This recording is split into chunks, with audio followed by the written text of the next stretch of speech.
Are we live? Yep, I think we're up. Hello, everybody. This is like our second Space Minicomics Day. We should have a few more people that haven't shown up here yet. So hopefully we'll see 2 or 3 more people coming in. But it's just me and Bruce Crislip right now, and we have no idea what we're doing. But while I have you, I just want to let everybody know we are planning Space Small Press and Alternative Comics Expo here in Columbus for July 10th and 11th. And as of right now, we are still going forward with a that's a terrible with doing a live show in person and working on some contingencies to possibly do it outside in separate tents, but that's not really looking too good. Third option might be that we move it back a few months. It depends on the COVID vaccine and how well they're doing with that. I only got a appointment for next week, and I'm an old guy. I'm 65, so I qualify under that group here in Columbus. I should qualify, but nobody's giving me any vaccine. Well, you got to go get it. Don't count on anybody coming to your door to tell you to do it. No, they got to bring it. They got to bring it. Yeah, you're in trouble then. I was on the phone last, when was it? Oh, Friday. Friday was the day I could finally start trying to get an appointment.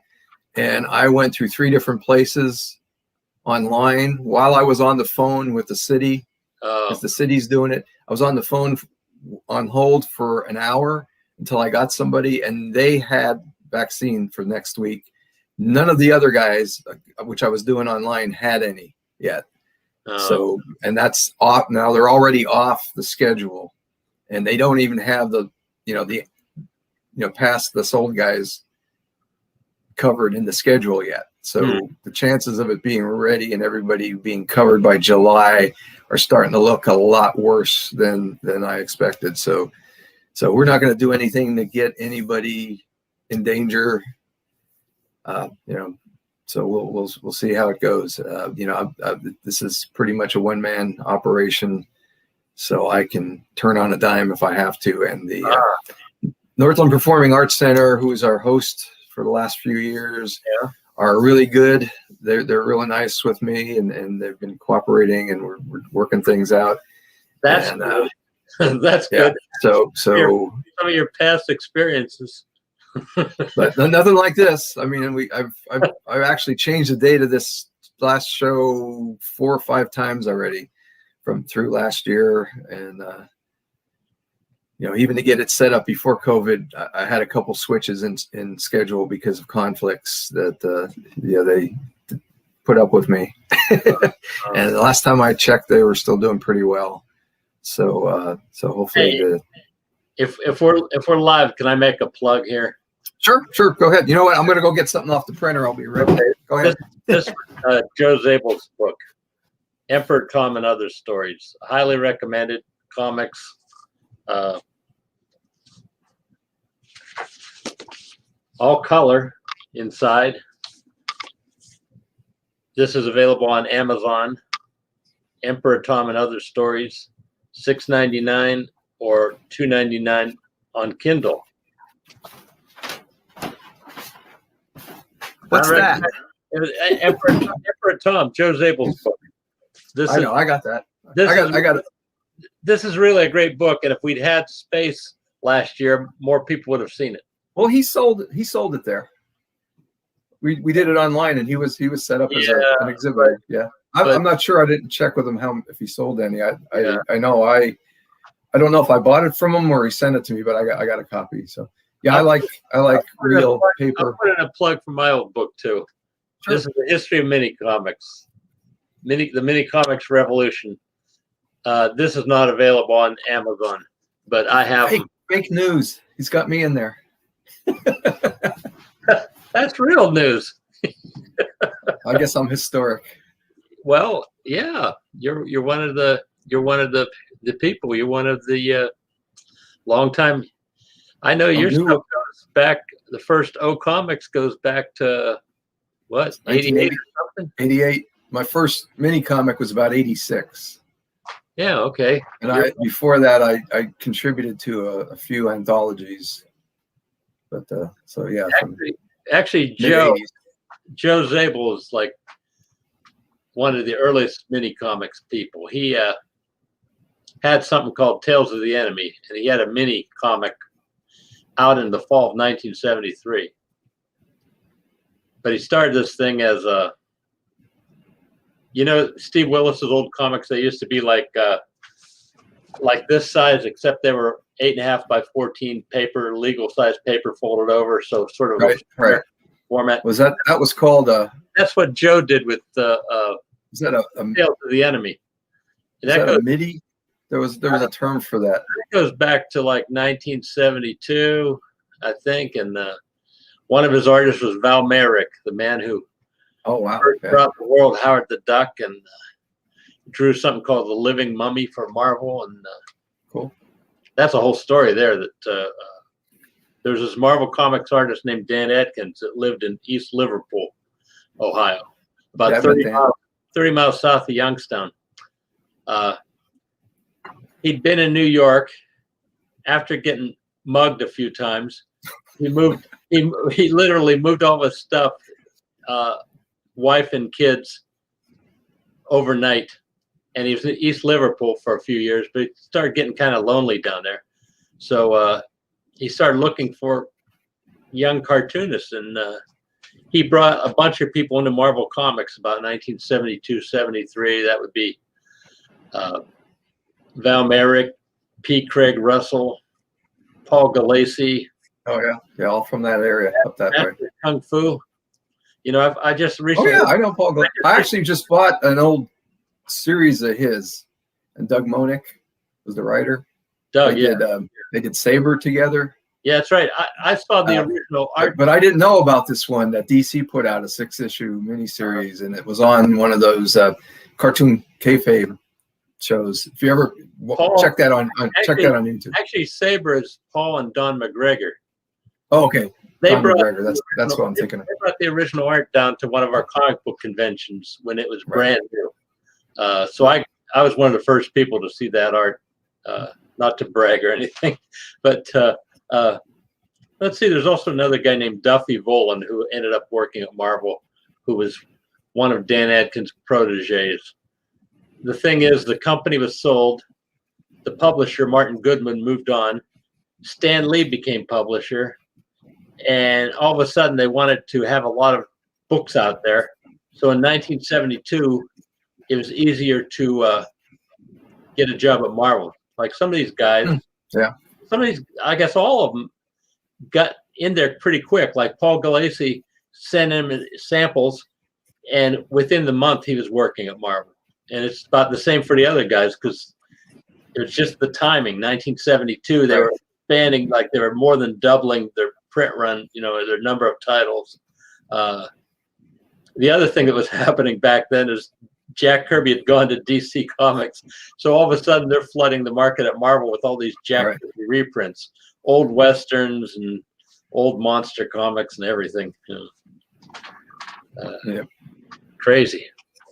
And I wasn't even reading comics in the early 70s. I was too busy in high school trying to get a girlfriend, so comics were out. It's funny. In high school, I got away from comics for maybe the better part of a year when I was a senior. Same deal, trying to work on my social life, and being a comics nerd didn't get you anywhere.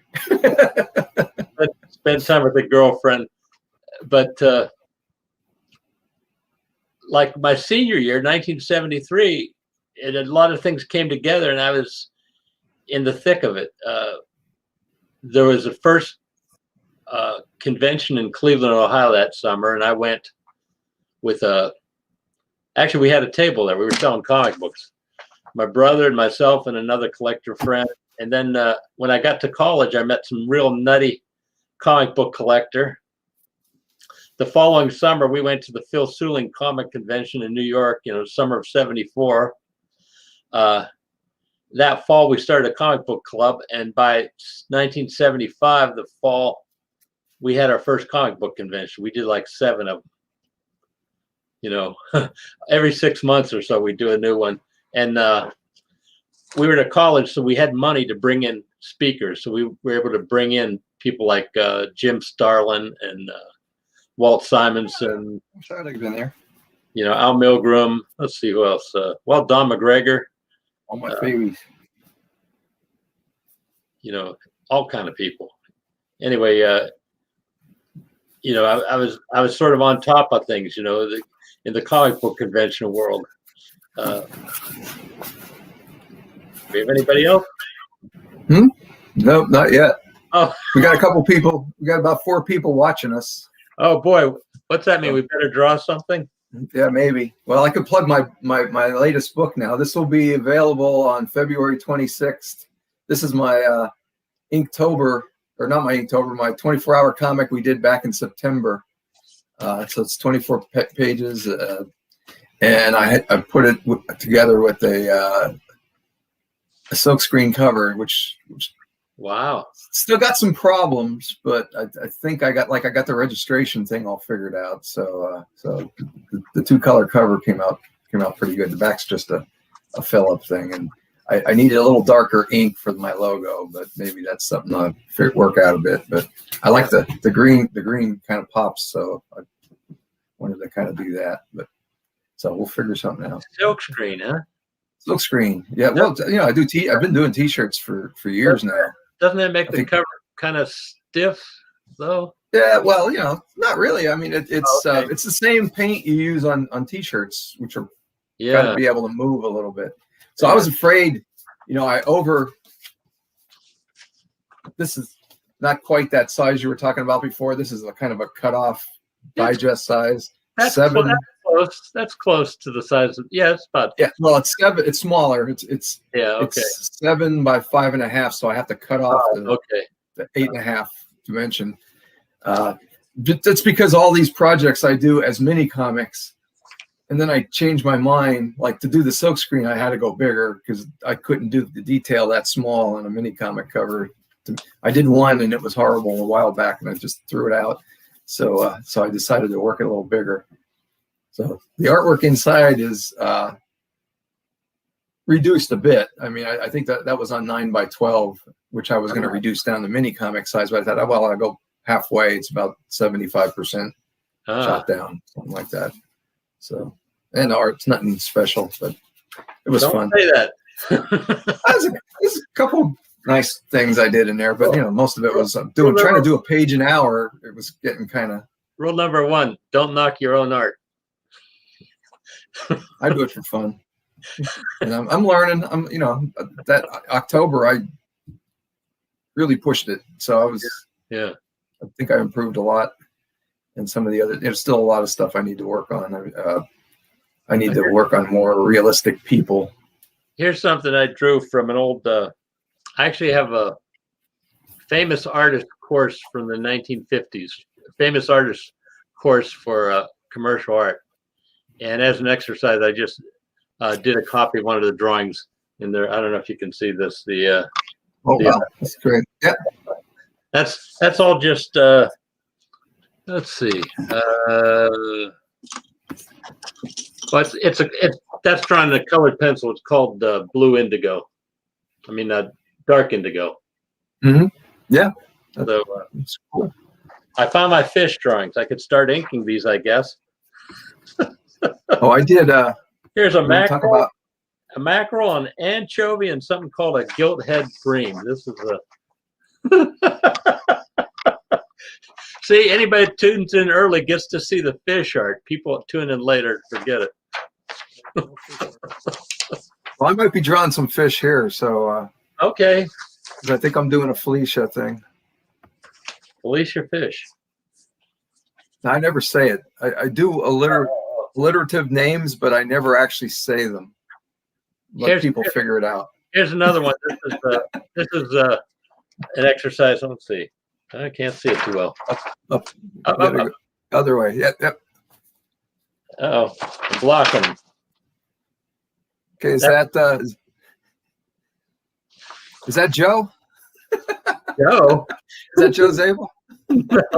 This is actually, as an exercise, I took this from a Steve Bissett drawing. Oh, okay. And, Oh, it's Hellblazer. huh? What's his name? Constantine. That's right. Okay. I'm reading the new series. They've got a Black Label magazine size things coming out. So Black Label. Yeah, they changed Vertigo. From that was cheap beer. Carlin Yeah, Black Label. I thought, what are they doing? They got rid of Vertigo and changed it to Black Label. But I think what they're doing is they're including other things besides just all horror in it. Horror? I think that was the thought, but I don't know why Vertigo wouldn't have worked for that. I mean, since they had the brand for God, how long? 20 years now? Why would you change it? Maybe 30 years. Because it was in the 80s. I think it was in the 80s, when Sandman started. Oh, yeah. Sandman. Let's see.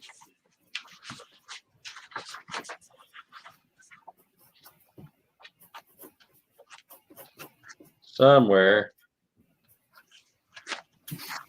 I don't know if this will show up. I designed my own alphabet. They're all. It's called the font. Font. Hey, you can probably get that. Well, maybe not in color, but you can get that made into a font. Oh yeah. You probably have to go to black and white though. Oh, if there's any Peter Bagg fans out there, I always show. I have to. It's my contract. I have to show this whenever I appear in the online world. That's some kind of contractual or obligation. Yeah. Inside, if you look inside, it says cover copyright Peter Bagg. So I guess I'm copyright Peter Bagg. I got to get his permission if I want to draw pictures of myself. I guess I don't know. Well, I do too now. You got me on your cover from your last mini. Yeah, but I didn't say the. Well, what does it say? It says. That's why I'm wearing the beard, so I don't look like that. Copyright 2020. That's right. I didn't want to violate your copyright, so I grew a beard in, so I don't look like that anymore. Well, we violated plenty of copyrights in this comic. Right.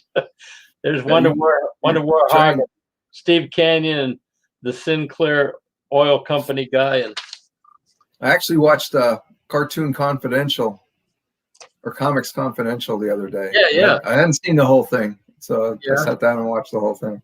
A lot of that was filmed at the San Diego Comic-Con. Yeah. Like the Linda Berry and I think the best thing in that is Harvey Picard's reading one of his stories from American Splendor, and they have some jazz music playing in the background, and that's one of the high points. There's another. Quite as I don't want to say the word miserable, but he was always kind of grumpy whenever I saw him. I saw him smile once.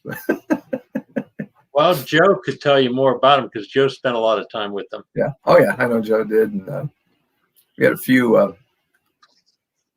Harvey artists coming through space. I've heard some funny stories. Yeah, he was not real comfortable being at comic book conventions and schmoozing, not even with other artists and things. No, he would rather be home reading or something. It's like not everybody's into comics in a big way. I mean, he created a comic book, he published a comic book, but he was not a comic book fan. Right? He was doing his life. It had nothing to do with comics really at the time. That was different. He didn't belong to the Mary Marvel Marching Society or any of that stuff. You mean FOOM? No, this is before. Well, the Mary Marvel Marching Society, that was way early. Yeah. FOOM was Tony Isabella, right? He was running that for a while, I think. Was he? I didn't know that. Yeah. Good old Tony. He's another one I've known since. I've met him I've known him since about 71, 72, but I met him face to face at this Cleveland comic convention I talked about in 1973. And that's when we got to meet Don and Maggie Thompson. Talk about some big names in the comics world from back then. And I got to do a panel with Maggie Thompson. We got to meet this guy named Jerry Bales, who's called the father of comics fandom. Yeah, I got to do a panel with Maggie Thompson once. It was me, her, Captain Ohio. Maybe he was Aquaman that day. Who the hell? A local guy. I can't think of his name, but he dresses up as Captain Ohio. And two cute little girls that did superhero comics. Ah, okay. And forget us. you got two adorable little girls talking about doing their comics, and nobody's listening to the rest of us. So you're on a diverse panel there. Yeah. Oh yeah, it was like first thing in the morning. Not only all ages comics, all ages panel. And I think it was, what do we do with these people group? There's so many comic convention panels where they don't nothing's planned ahead of time, so people are winging I know that. and it can work out well or not so well. Try running. Oh, you have run a convention. Did you do panels at your conventions? Yeah, we sure did. Oh, okay. Sure did. It was always like, who wants to do a panel? No. Everybody says, I will participate in a panel. I said, no, I need people to be the host. No, then we'll figure that out. Let me talk about this a little bit. Comic book conventions back in the 70s. Yeah, we did 7 of them. And that's multi-day conventions. And then we did, I was involved with a few one-day conventions up there in Northeast Ohio, in Youngstown. And the deal back then was there'd always be panel discussions with the guests, the professional guests, whoever that was, and we'd have art shows. Like when Al Milgram came in 1975, he brought a bunch of art that he'd inked he'd done with Jim Starlin. So we had a whole room at the college. It was just Jim Starlin originals. Hey, here we are. Good afternoon. Yep, Good you're late. I've already been working. Oh, okay. Well, we haven't. Yeah, I have. I started formatting. These were leftover pencil drawings from last time, so I inked them in a few today. I started a cover. I have no idea where it's going, but but nobody's seen any of that yet till just now. Yeah. I'm going to try something different this time because every other, like every mini comic I've done here we go. Behold my, cool. I live in my morgue, Your so to mountain. speak. I got a few of those in my house. I'm in the construction zone again. This is phase 2. There's no floors right now, just plywood. Oh, you're floating then. This taupe. Yeah, this taupe here is going away next week.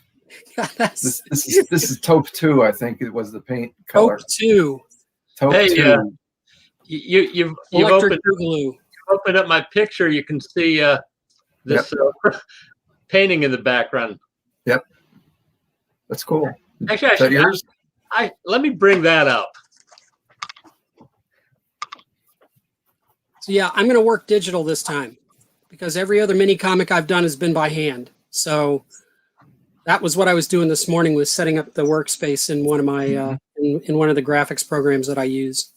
So let's see how that goes. I thought you did digital on the. Oh, you didn't draw that. You scanned that stuff, right? The one you did this is 24-hour comics.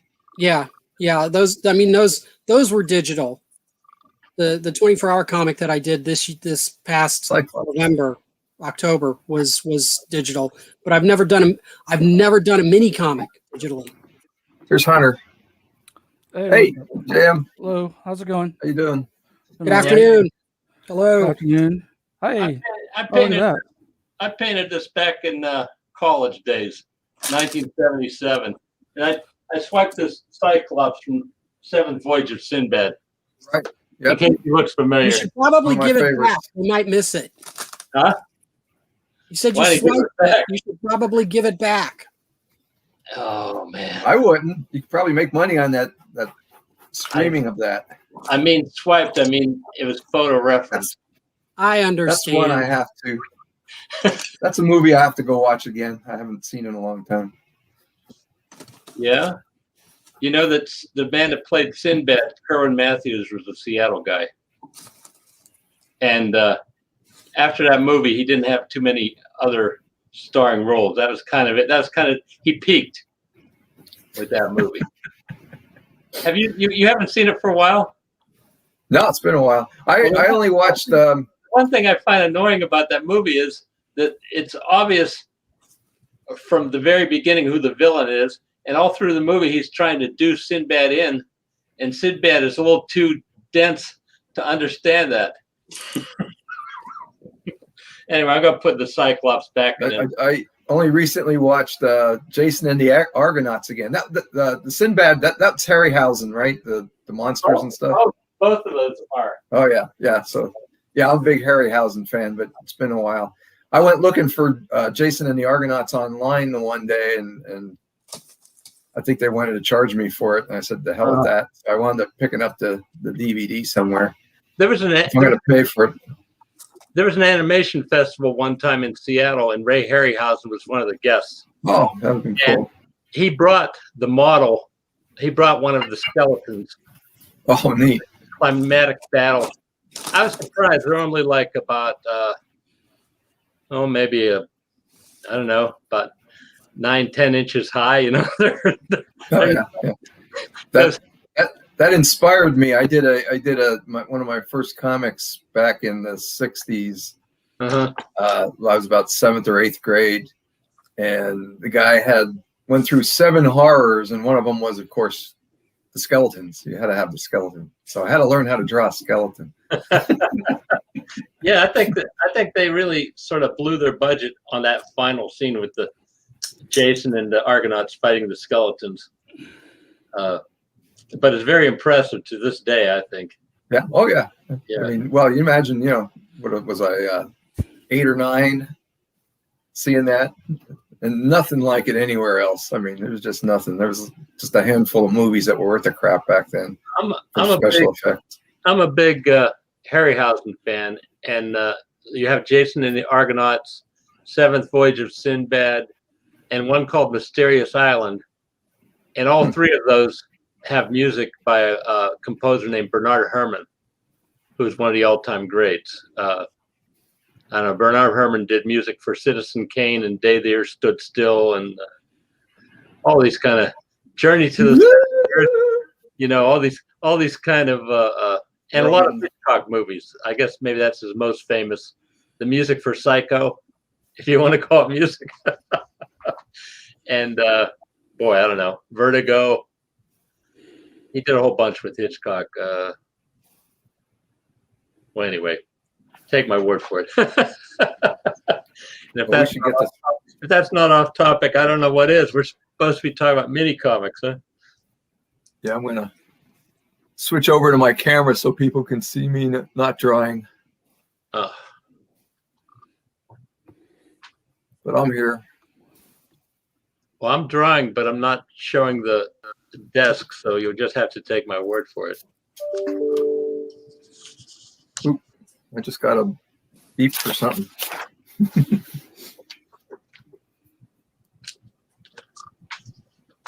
Ed says we're live. And we got 6 people. We had up to 7 people here a minute ago. So you must have offended somebody, Bruce. I think they were getting bored with Bernard Herrmann bit. What can I say? Be right back. I gotta go find my reference quick. So, as far as what I've been working on lately, the last new mini comic I produced was Ninja Claws back in December. And that concluded a year of doing of averaging one mini comic a month for the year 2020. I've got let's see here.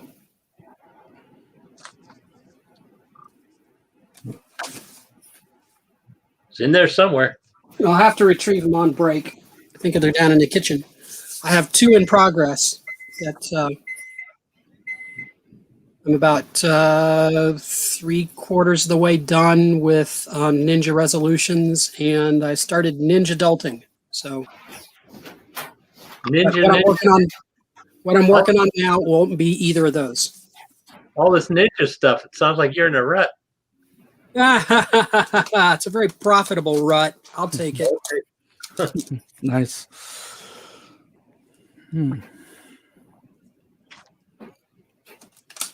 People like it. I like it. They buy it off of me. I ain't complaining. All right. For those that came in late, today I don't have a mini comic ready to start. I'm just doing some drawing, and hopefully some ideas will come to me. And if they don't, well, this is free, right? So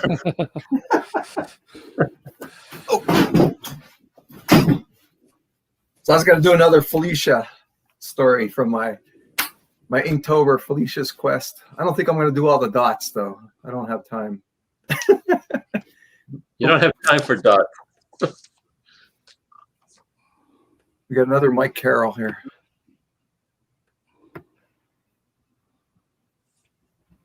Are you sharing? Yeah, this is that a is share mic, or is that a okay? Yeah, it's my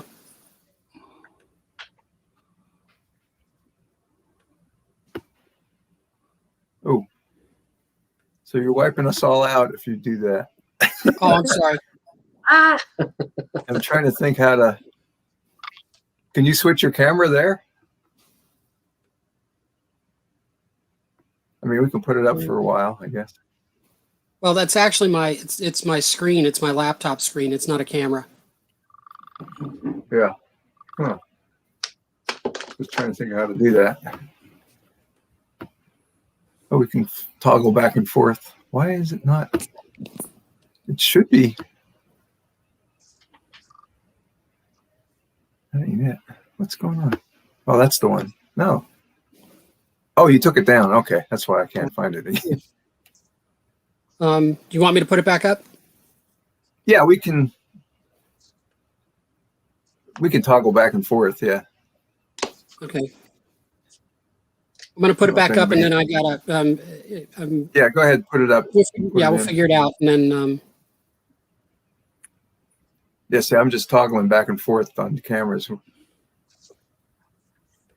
Hey, if you guys want to, and I forgot to do this, put your links in the comments. I'm going to go. Yeah, I'll put up a photo of all the comics I did last year, and links to where people can get other stuff from me. Right.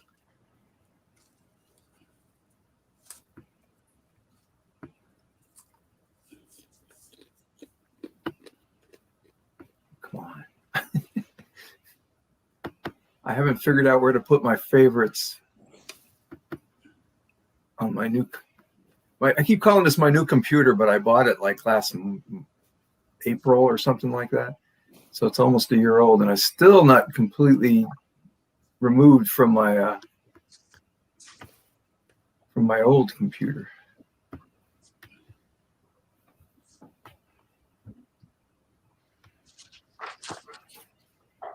I haven't figured out how to do my website on this one yet. I haven't figured out how to do my website, period. Well, that's the problem. I can't find my CD of my Microsoft Expressions that I build my website with. So I can't install it on the new computer. So I'm kind of stuck for the time being. So we'll get figured out. I am trying to get this template onto my iPad, but I guess I forgot that PDFs, either I don't know how to do it or PDFs don't open up in the applications I have on the iPad. So I had to turn it into a JPEG. Now let me try and see if I can get it now. So import.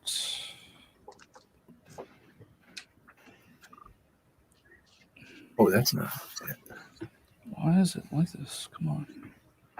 Update. I don't think I did this right. Comments.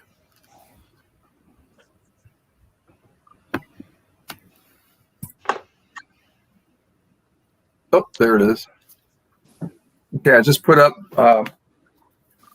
Actually, I was just going to show my. This is my last published book, Felicia's Quest, which is my 24-hour comic from September, which is available up on my website, which is now in the comments section. And also, this is going to be an ongoing project for me, Plans, where I'm working with a lot of my old characters, Mr. Rift, Bugs, which actually doesn't show up in this one, and Gremlin, and going to keep revolving different stories, and hopefully come up with something I really want to work on. There's Mike's thing back up. We can put him back here.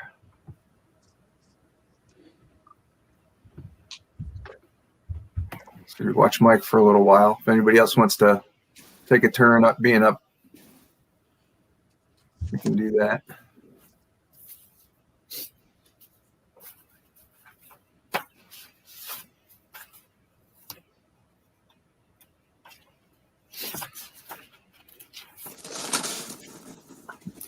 And I have a vague idea what I'm doing.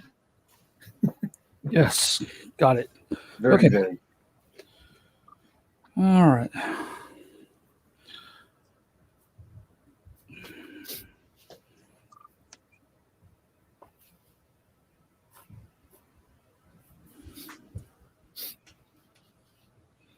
And mostly I'm doing the Felicia because I want to do the shark robot again. Because he didn't show up too much in the other book.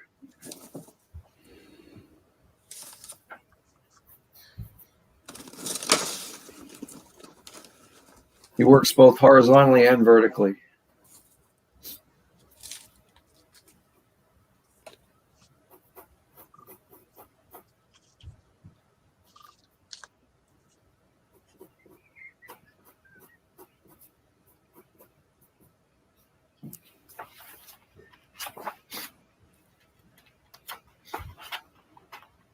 So I wound up not drawing people again. I was just telling Bruce that in October I drew 58 pages of comics and not one of them had a human in it. That's one way to be able to draw fast. Stay away from humans. Nah, I have to make it complicated for myself.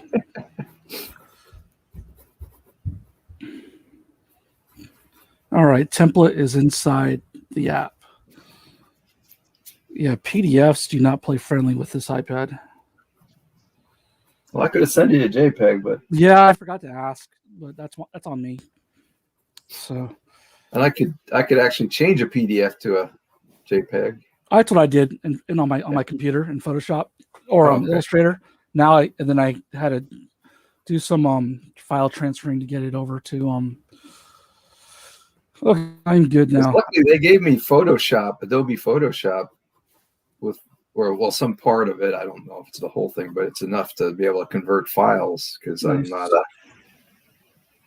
All right, so we're watching Michael working. Okay, cool. All right, so I have my Instagram within my name, and you said to put stuff in the comments or social media. Yeah. Okay. Can I even write in the comments? I can't write. You should be able to. Bob, It's down on the bottom. Yeah, I think you're the only one that can write in the comment section, but I can write in the private chat. You could go, if you got your phone there, you can go to Facebook and or Okay. YouTube and put it in there as somebody watching. All right. Are you I don't know why broadcasting? you can't do it from there. Can you see the comment section, Mike? Bruce? Yeah, I see it. Yeah. Huh. I see private chat. I don't see comments. Well, no, there's chat, and then there's down below there is just the box itself. If you just fill that in and hit enter, I think it goes into the comments. If you hit the chat button after you fill that in, I think it just goes to us. I don't see it. I think that's the way it works. Comments. Oh, maybe. Let's see. See what I can do. Do you have a website, Bruce? I don't know if I've ever seen one. Oh no, of course not. Oh, there's the comments. Okay, I just had to click on comment. Okay, but that's only in the private chat. On the actual comment section, I could see Bob's and Space as the host, but from here from StreamYard. Oh, I see. Well, you don't have a comment because I have a chat and a comment. Yeah, I don't have a comment box. I see your comment. Yeah. Oh. I see your chat comment, but that's the private chat. But the regular comments, I have to go to Facebook to do it. Well, you know what? Go ahead and send it to me in the chat, and I'll paste it in. I can do that. Okay. Well, I'm on the Facebook Live now, so I can type it in. Or I could do that. I just turned the volume down so that way there's no echo. Find me at who all is going to do this the challenge? That's what you see. I had another guy, Alexander, from town here, and he had to back out. He's got family things he's got to deal with. So gotcha. I completely understand that. I was trying to get Guy to do it. But as you can see, I didn't do exactly what I was telling everybody to do. I printed these out, just 2 pages up, because I can't print 11 by 17 here. I had to go outside, and I didn't go outside yesterday. Yeah. You weren't here earlier, but I've got an appointment for a vaccine. So I'm like that guy in the war movie where, he's set to go home. So I'm being extra careful.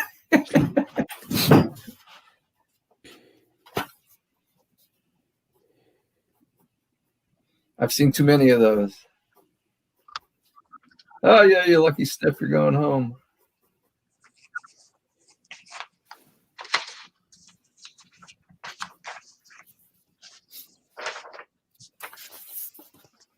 You lucky stiff. You lucky stiff. Let's see. All right. I got to come up with a title. Oh, I actually have to eat.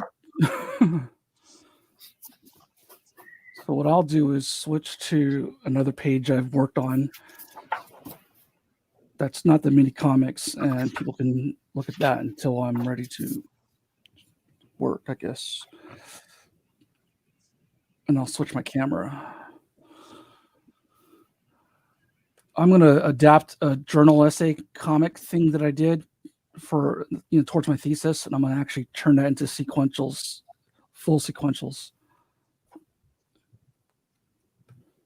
So my desk is messy. I have to redo it, but this is the latest page I'm inking right now. I have one more panel left to ink, and then 4 more pages to ink for this. This is that an anthology submission that Stephanie Maynard wrote for it's a COVID relief benefit book.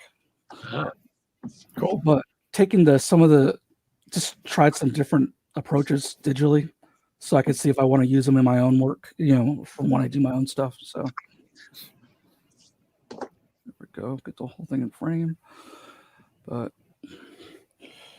so yeah, I couldn't put the chair together. There's too many parts. That's gonna take a while.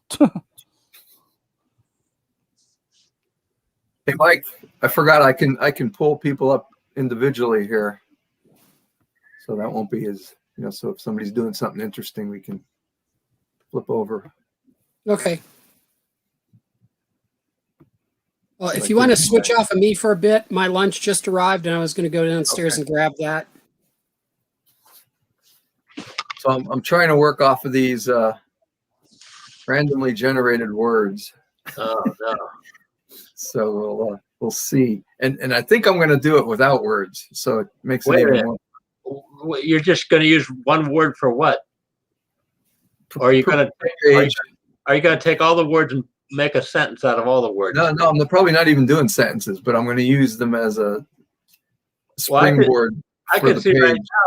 now. You just start with shark deficit bubble. That's a good one to Right. start Well, with. I got a shark already. See, at least it's a shark robot. So I think that counts. Yeah, he was in this book. So I have some actual better drawings of him. So he works. Let's see. See, he works vertically. Well, I don't know if you'll get to see him horizontally in this new one here, but let's see. that's okay. Where is he? If he works vertically, as long as he doesn't work for vertigo, that's fine. Well, nobody works for Vertigo anyway, and then he works horizontally here too. Not even Mark Nevelo. I don't know. Well, there's no more Vertigo.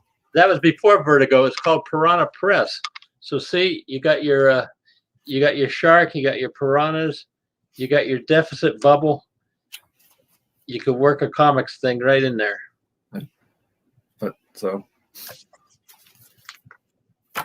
I had to bring them back because I just want to draw them. That's what this is all about. You brought them back by popular demand. I don't know if anybody said anything at all, but Well, you did. I did. That's all that matters. In my world, yeah. Well, creator-owned comics means the creator calls the shots. Means the creator loses all the money. Oh, there. Okay, I see your link, GM. JM.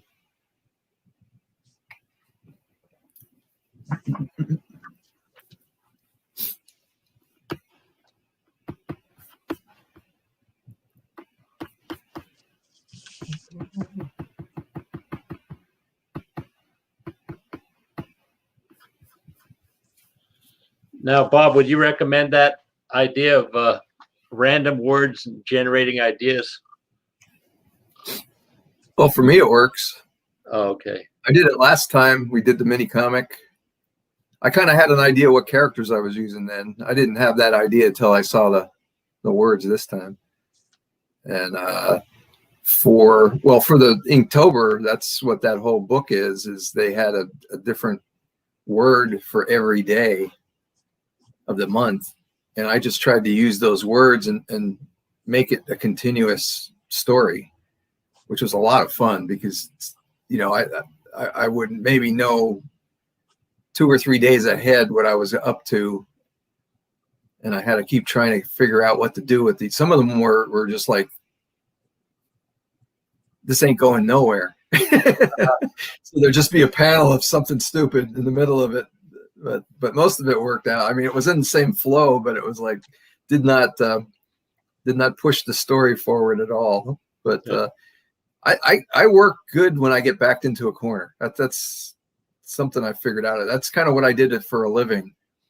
I was an engineer, and we always ran into problems, and I was good at figuring that out. That's kind of where that's my superpower. So the more like with space, the more problems we have, the better it gets. Yeah, well, then you were doing good in the early years. Yeah. When keeps going.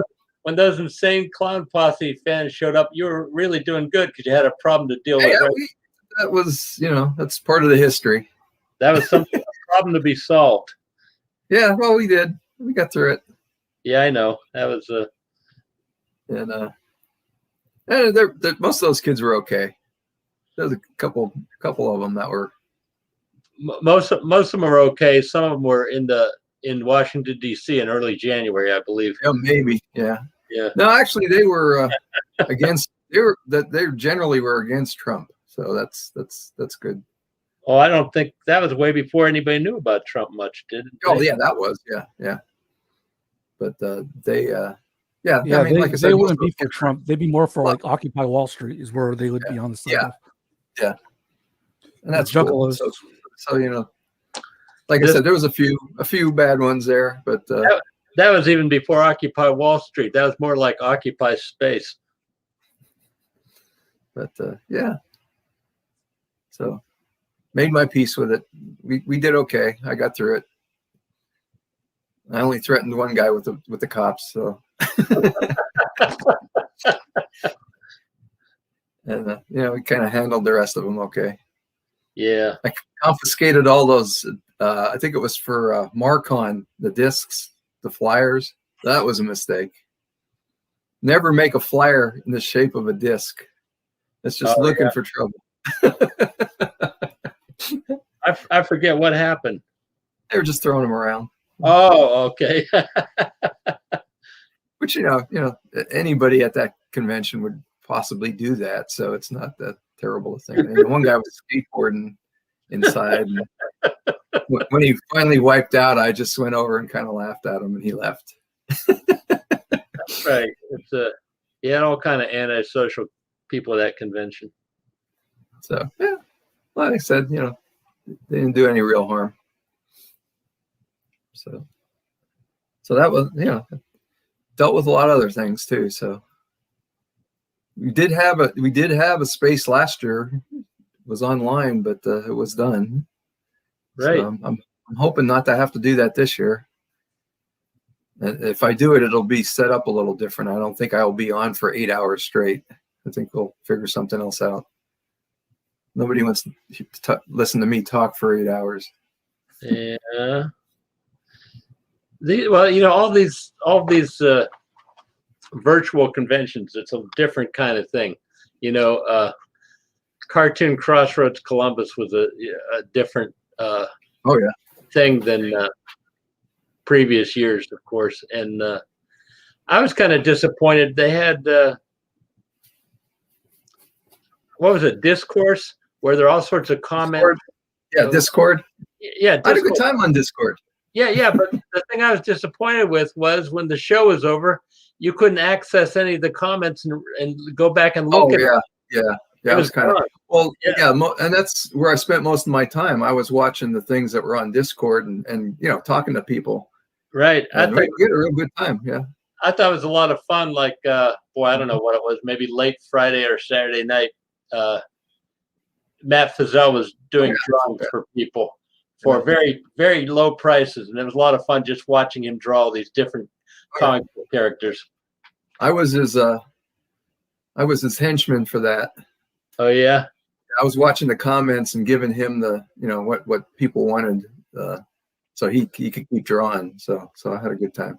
And I liked some of the stuff, like there's an underground cartoonist named Kim Deitch, and they did some in connection with the Wexner. It was a talk with Kim, and you could still watch it like a day or so later. Yeah, I mean, and that's I enjoyed that because you could pause it. You know, like if you wanted to go out of the room to get a snack or something, you could pause it and then come back.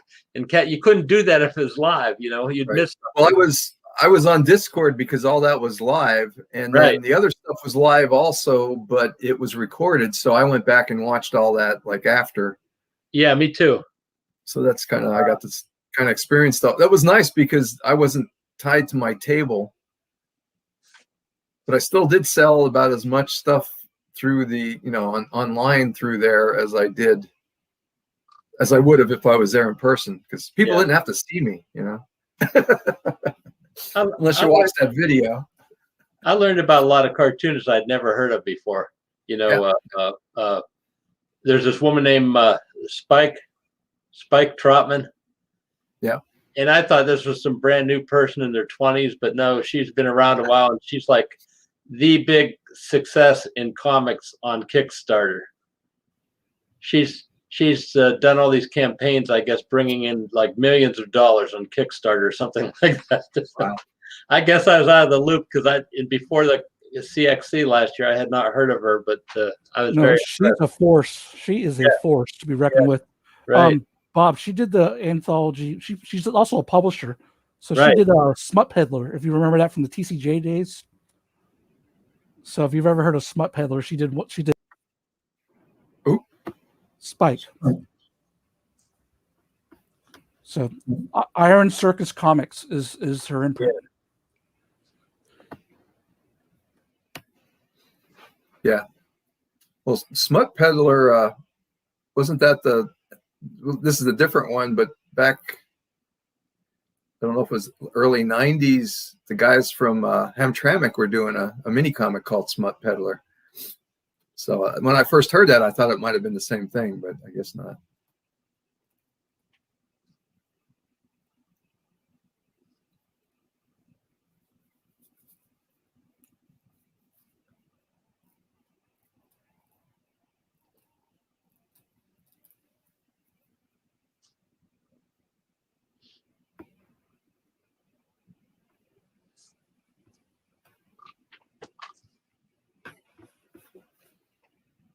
I guess the other thing I like about the virtual convention is, you know, like with Cartoon Crossroads Columbus, you had cartoonists from Brazil that were guests, and they were part of it. You know, Yeah. were broadcasting from Brazil. I mean, you could do a virtual convention and actually be an international convention. You know, Yeah. you don't have to bother with hotel rooms and things. Oh, Steve Steiner's watching. Hey, Steve. I was hanging out with two people from Chile, which I thought was fun. Okay, I'm attempting to ink. I haven't done any inking for a while, so hopefully it'll work. I'm going to try to do warm-up drawings like real artists do. Real artists? Yeah. Well, some do and some don't. You know, it's like it's like.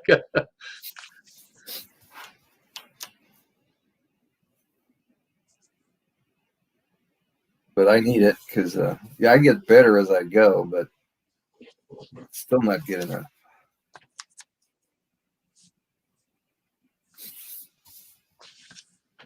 Okay.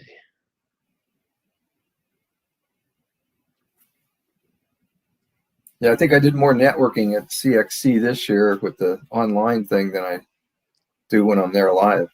Well, yeah. See, it was in some ways it was an improvement over what they'd done before, because in some ways you could accomplish more, you know, and see more of it. You know, it's always been frustrating to me when they'd have two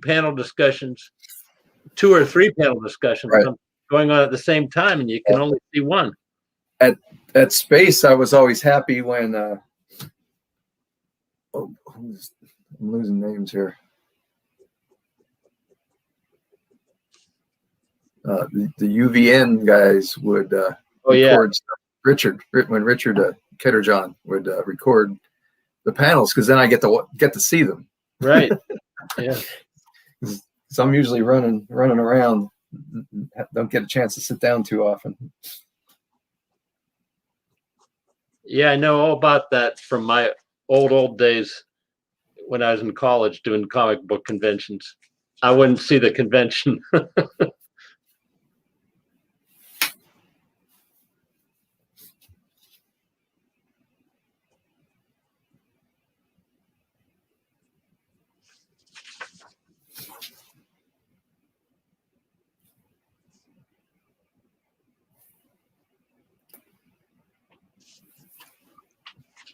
Okay.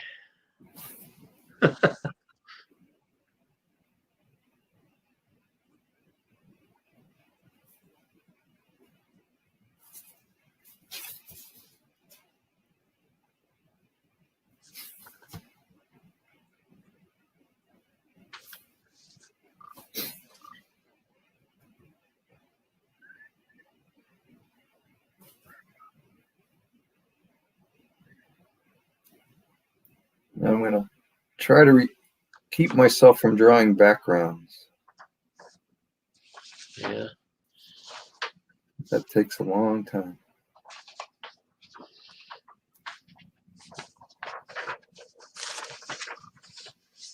Let's see. Here's some art.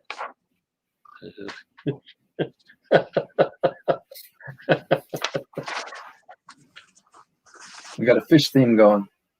My fish thing. Yeah, that's right. This is my fish theme.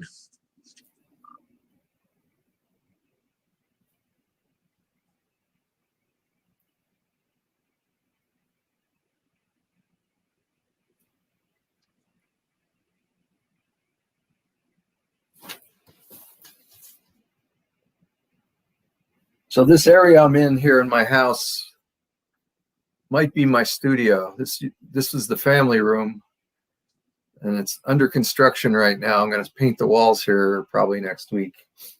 I just got done tearing all the carpet out and tearing the molding off. So I'm thinking I got a nice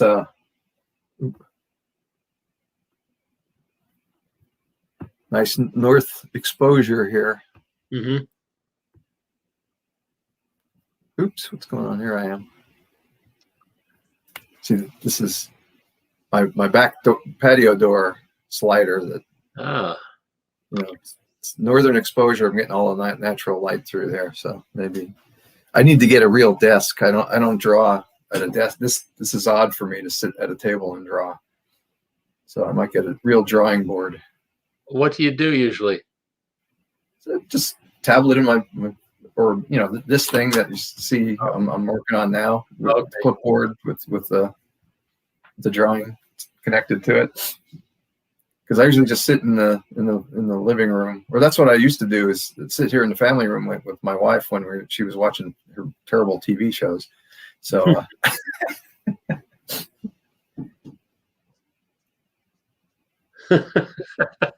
I think that's how the Teenage Mutant Ninja Turtles got started.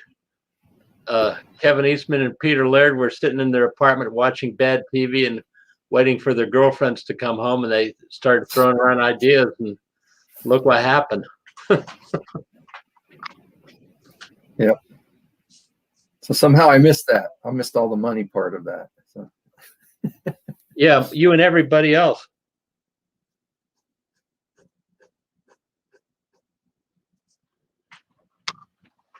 I went back and did some research, and I figured out that from the 1980s onward, there were probably close to 300 different comic book publishers.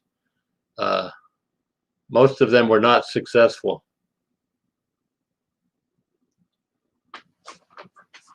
Some of them were successful for a few years, but I think when Diamond Comics Distributors became the one and only distributor, they would tell different publishers, you're not selling enough books, we're going to drop you. And that was kind of the end of the publishing.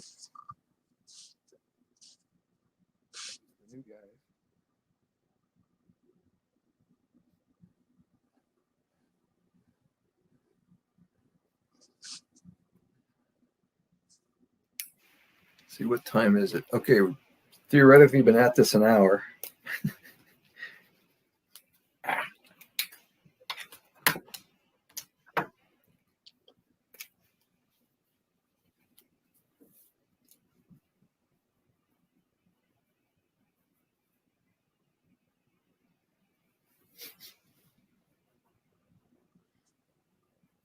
Was anybody watching, or is it just us?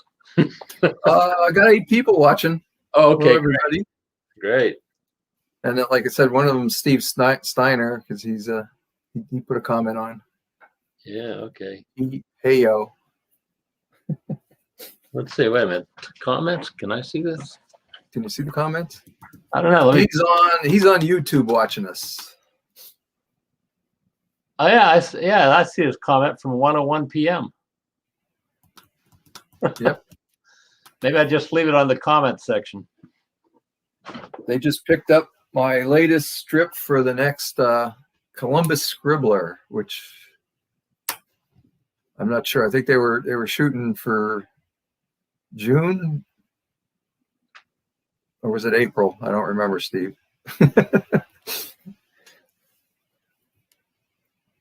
So you'll see a new scribbler out there soon.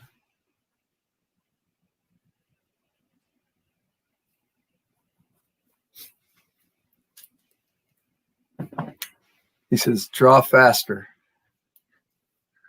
It's not about the drawing, Steve. This is about us shooting the bull here. It's kind of like why you go fishing. Did somebody mention fishing? Yeah. Yeah. So Steve says the scribbler will be out in March. He's working on it right now. Great. So why are you watching us? Get the damn thing out. Oh, I need a title. Oh, well. I will go back to that.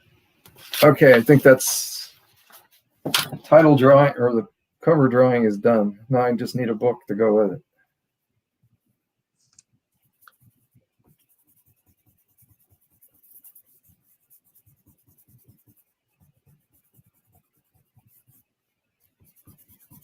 Yeah, these mini comics that I do like this, they don't usually end up anywhere right away, or I give them out at the next show. And since there hasn't been any next shows, they're accumulating. I will collect them in my Minicomics collections. I did one of them with I think there was 5 Minicomics in it, and I think I've got about, this might be 5 more, or at least 4 more that I have since that I published that one. So when I get one more after this, and maybe I'll just do 4. I'm hoping to be somewhere live this year. Hey, I'm live right here. Yeah. Well, I mean, in the wild. Show? Oh, man. It's hard to say.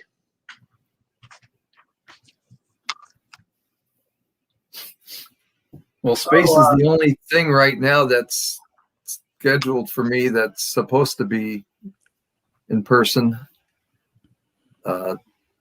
I don't have any. I have. Let's see. On the 20th, I'm supposed to be in Australia, so that'll be fun.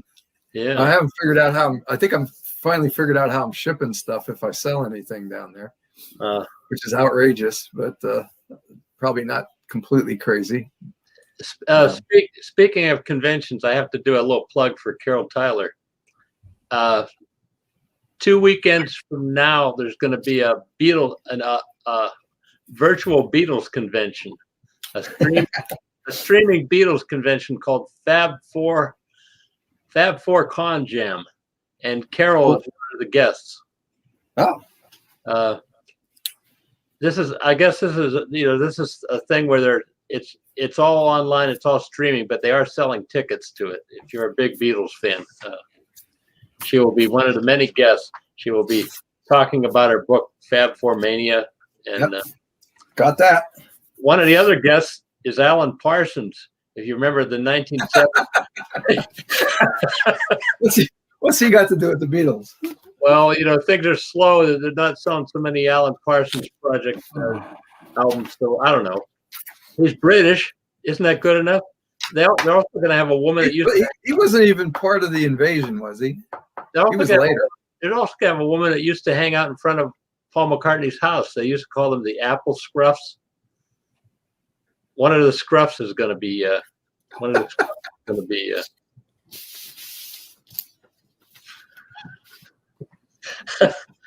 What's that have to do with the Beatles? I don't know. So Ringo and Paul won't show up then, huh? Sir Paul won't be there. No. Is Ringo a knight now? Oh, Steve's wondering, Australia, that's not even a real place. What? I made a zine about it. Steve says Australia is not real. Well, I think it's off the edge, Steve. You have to go off the edge and down underneath it. Flat earthers out there. Australia's not real. Tell it to Eddie Campbell. It's real.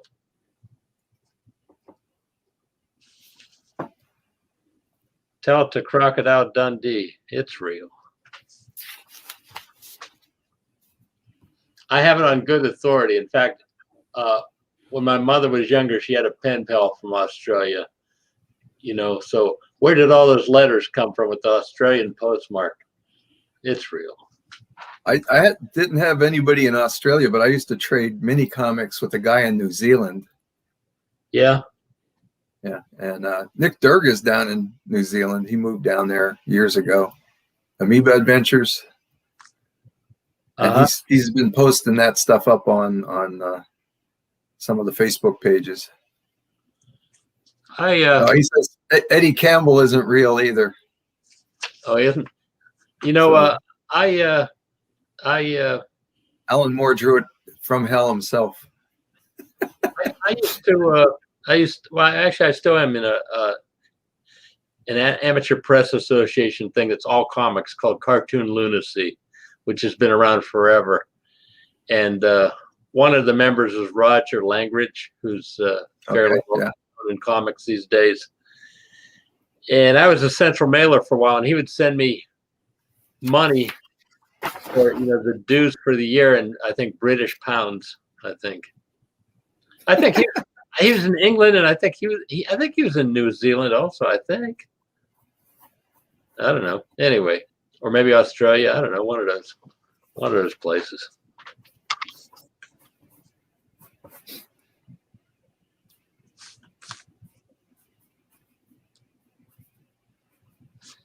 He used to draw. I've seen kangaroos, Steve, so I don't know. Where do they come from? Yes, that's right. And the kookaburras. The kookaburra. The wallabies. All that stuff. Yeah. Eddie Campbell is real. I met him in Columbus one year. The last time they did a festival of cartoon art in 2013. Okay. Yeah, I didn't get to those. At least he said he was Eddie Campbell, and he did a drawing in my sketchbook that looked like an Eddie Campbell drawing. I don't know.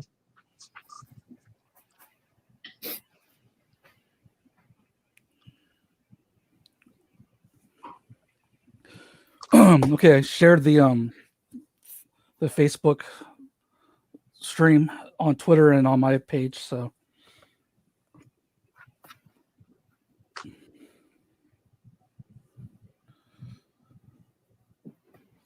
well, Steve, anyway, I'm not really going to be in Australia. Only my electrons. So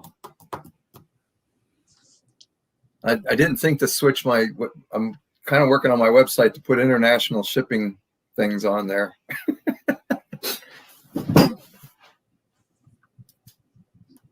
But what kind of money do they use in Australia anyway?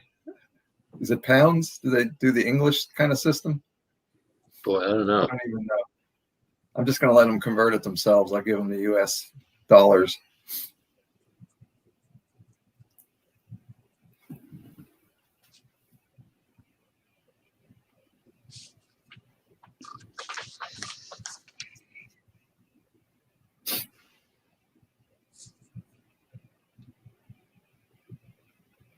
Boy, I wish I would have thought this through a little bit.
And I actually did a show up in Anchorage, Alaska, and I sold a few things. So that was an interesting kind of thing. So yeah, doing this online, you're open to the world. if you just did a show in Anchorage, you were probably way better off doing it virtually than actually being in Anchorage. Oh yeah. So yeah, that was an interesting thing. But yeah, I sold a few things there. So, and I bought about just as much as I sold, so kind of broke even.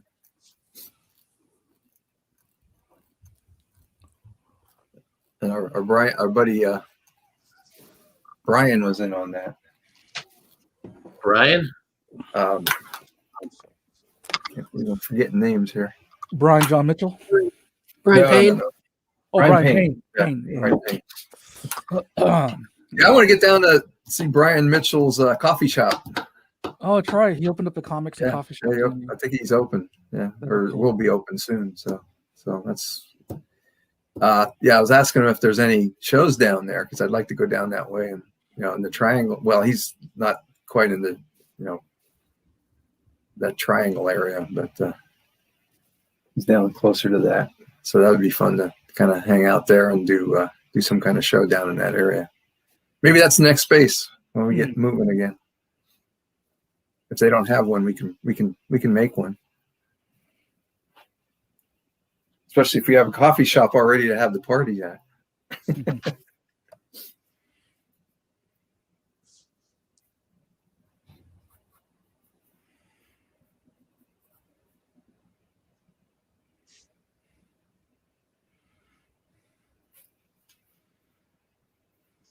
Oh, I gotta squat her down somehow.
Yay! This character has duck feet. I have to draw toes. Another smart move when you're doing something fast. I think I'm going to put Bernie mittens on everybody too. That'll be easier to draw hands. That'll be cool. I want to steal your idea now. But the Bernie mittens? Yeah. I don't want to draw hands either. And what I'm working on, you got to draw that. You got to draw that pattern on the mittens, though. That's probably more work than the fingers. I kind of like doing that stuff for some reason. I don't know. I think it's easy to tell that I like doing complicated, detailed stuff for some reason. I do too, but who has time? Well, you know what? You do it once, and then with this application, I just copy paste, and then I can distort it and skew it to whatever I need. So, well, let me show you something. You want well, it's not so complicated as it was busy. oops.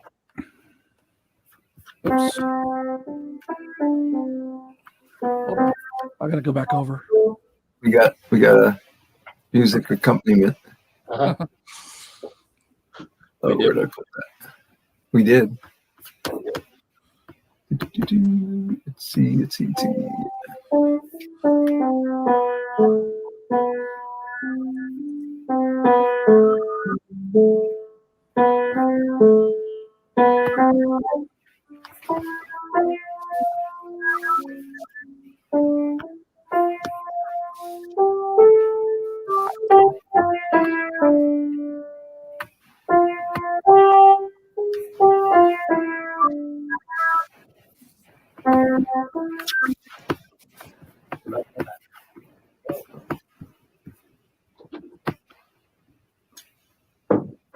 Sure, now they do that.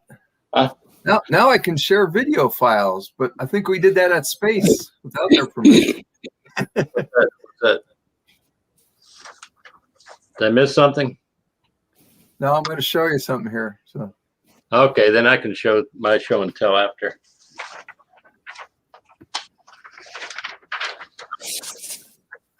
What?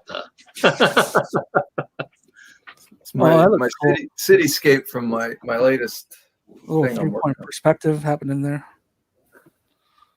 Yeah, more like 2.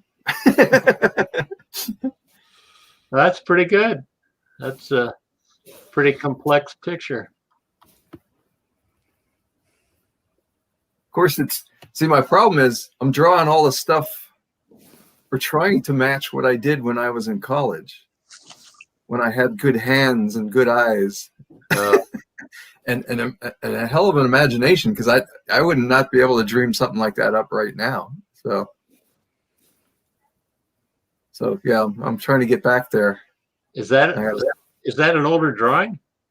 No, this is late. The one I worked on last month, or Okay, well, into this. I just finished the 8 pages actually yesterday, but it comes from that same structure. Came from something I dreamed up back in about, I think the original drawing said 1977 on it. So see, I'm mining my old characters. I'm going way back to even the spaceship. But I don't know if I could think up stuff like that anymore. Yeah, Felicia gave me some. I feel a little better about being able to come up with crazy stuff again, kind of thing. But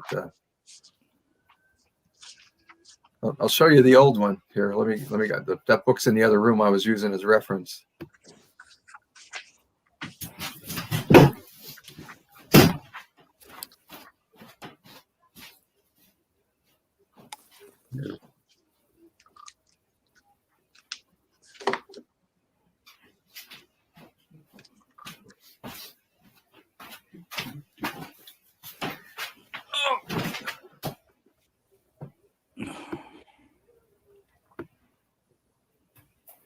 See, if you have this book of mine, that's where this was printed last time, because this is a collection. So there's the original thing from, it says, 78.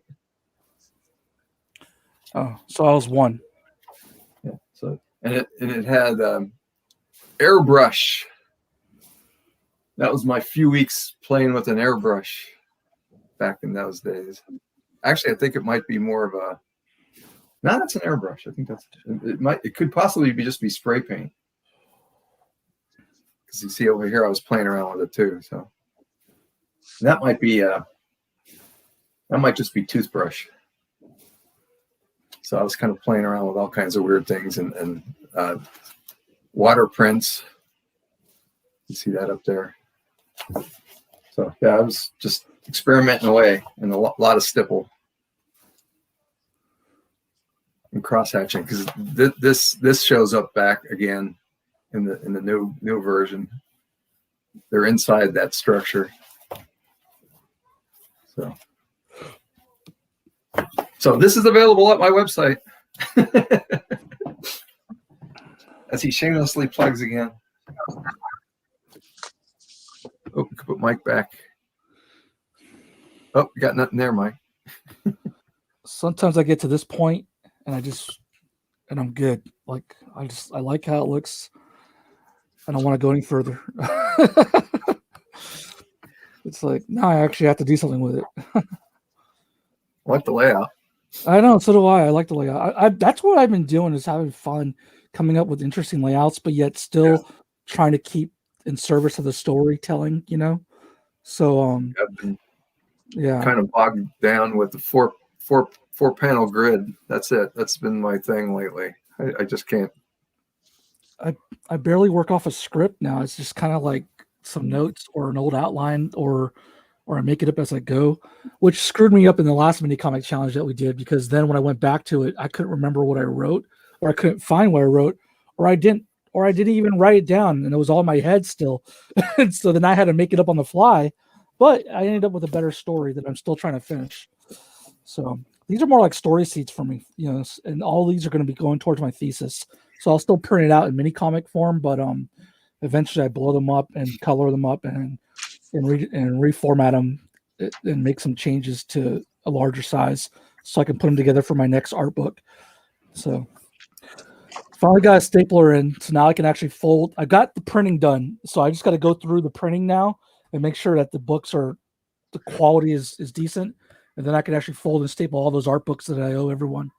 But and then I got the special exclusive prints; those are done. So the only thing I need to do now is do the original artwork that I promised to put in with each person's art book that they purchased from me from that special run I did. But this is why I avoid Kickstarter when I promise stuff, and then I actually have to do it. So like right now, like that the Robo book, Robot 1010. I want to do a silkscreen cover, but I wasn't going to commit to it until I did it. So well, that's why it's only 30 copies of this book, and then the next version will be the one I put out for regular, and I'll change the cover up a little bit. But again, everyone's getting an original page from my upcoming zine. So once I scan the artwork in, they'll have the original page or the original artwork from an upcoming book of mine. So I won't, I just have to scan it and put it on the cloud somewhere and save it high res, so that way I don't have to worry about it. So we lost Mike. Lost Mike. Where'd he go? I know. I put him up to show what he was working on because he just disappeared. Well, let's see. The problem I have is that every comic turns into a longer comic than I intended. That's why people would be like, that's why you work from a script. I'm like, whatever.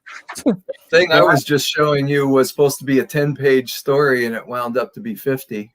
And now it's going to be a second 100, I think. I've got some more to show. Sure. We'll put you up. Okay. Let me see.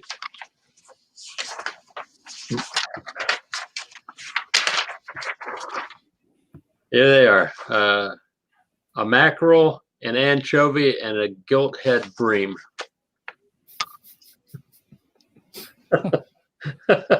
No, those are different than the fish we saw earlier. Yeah. Let's see. And these are from leftovers from last time, Mickey's. And I just inked in this face. I don't know. But it's not a mini comic. I still haven't come up with an idea. Yeah. Well, I got kind of one, but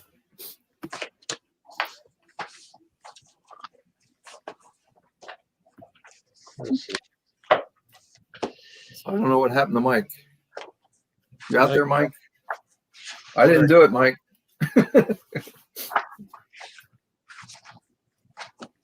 Here's something from my sketchbook. Maybe this is an idea for a mini comic, although I don't know. Oh, he's back. Oh, that's cool. Yeah. Hey, Mike, what happened? Everything shows up. Yeah, you're moving a little slow. Need some coffee. Yeah. I'm trying to see if I could Speaking talk of which, kids into bringing me a coffee. Speaking of which, I was just pulling up your drawing, and you disappeared on me. I got one of these again. So actually, I'll be right there. Right behind me is the kitchen, which is not good.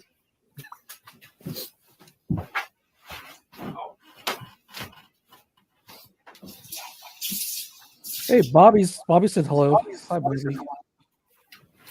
What was that? Bobby Fisher. Oh, yeah. Hey, Bobby.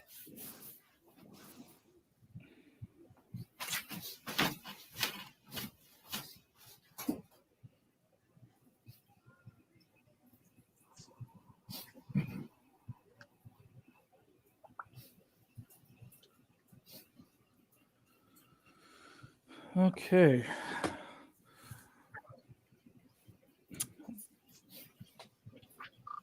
Do I want to just keep doing layouts, or do I want to actually start drawing this? I don't know yet.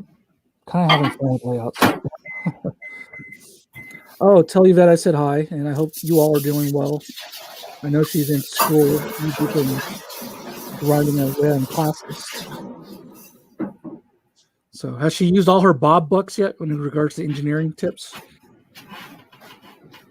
Or Bob's away from the computer, I bet. Wait, what's up?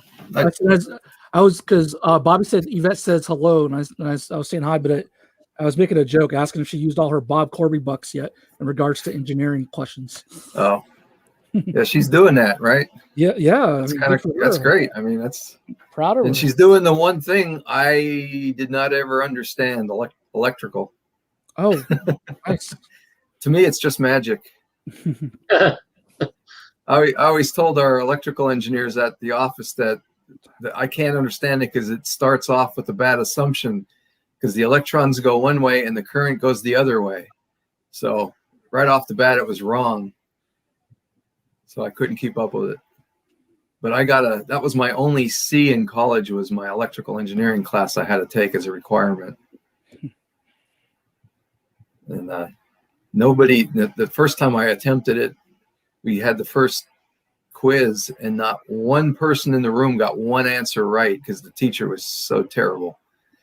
So I dropped it because I had physics and calculus and all kinds of other fun stuff that semester, and didn't need that too. So I took it, and then I found out that he curved all the grades at the end of that. I probably would have got a B, but I took it and they gave me the grade I deserved, and I got a C out of it the second time around.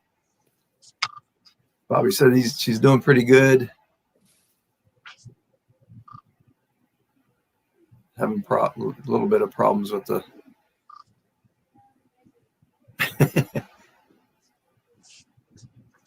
yeah, that was my problem too. Bad instructors. My first calculus class, I pretty much taught myself because the teacher was so bad. There was only 2 people in the room that got passing grades on that. Me and another woman that I actually was in my high school class, and we had a pretty good high school teacher that taught us something about calculus. So.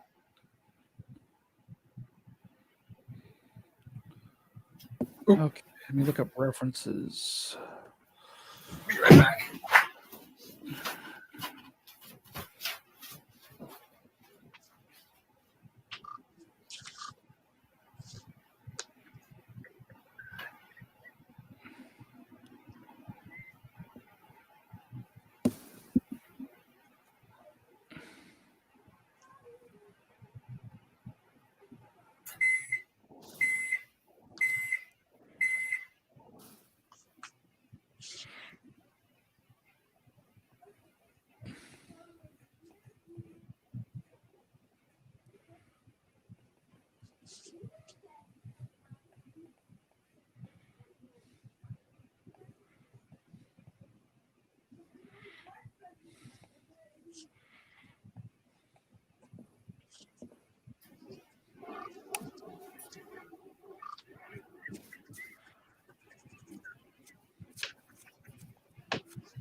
Back in 5 minutes. All right.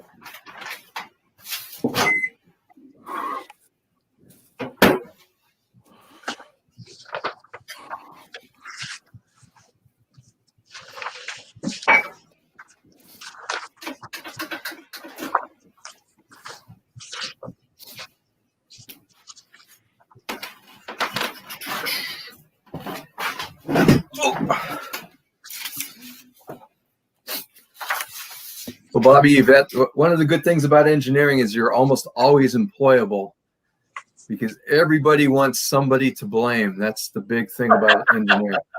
Seriously, we're the only group in the country that makes decisions and have to stand by them and are suable for it. So I'll just tell you that right now. Oh, looks like Bobby's going to have a comic for space. Oh, cool.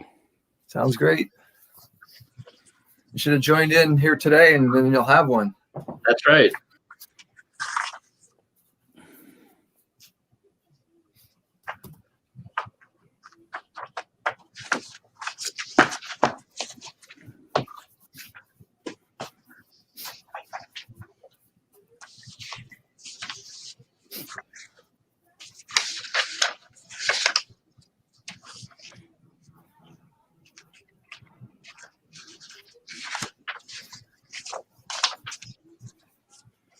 I get to draw action, but it's too small.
Let's see.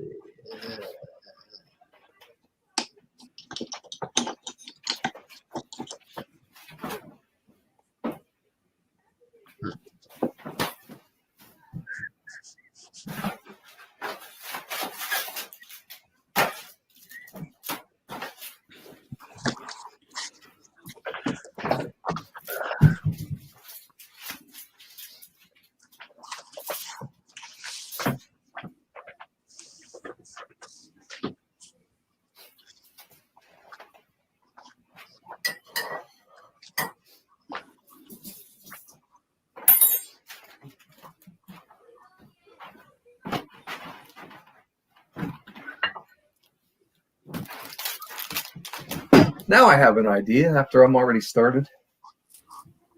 I put a thing up there. Last night I tried tofu for the third time. That would have been funny. And still not sold. I don't get it. But it wasn't horrible, but it wasn't great. Try it by itself? No. It was, I went to Curry Up. Is it curry out? Yeah. Curry food? Yeah, it's up here on Sawmill. Okay. And the guy was getting shit from people, he's Indian. Oh, And, yeah. Okay. So I thought, hell, I wanted to get more involved and I did go to the place across the street from him actually.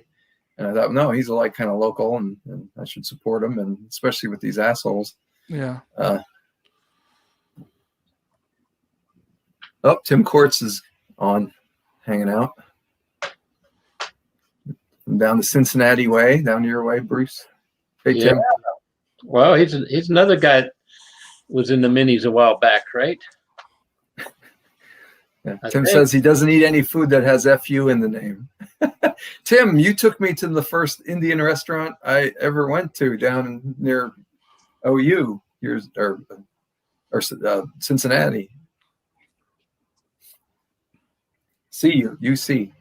I'll get it right. It's one of those schools my son went to briefly. UC. Yeah. My son spent a year down there, although I don't know if he appeared in any classes at all. But Well,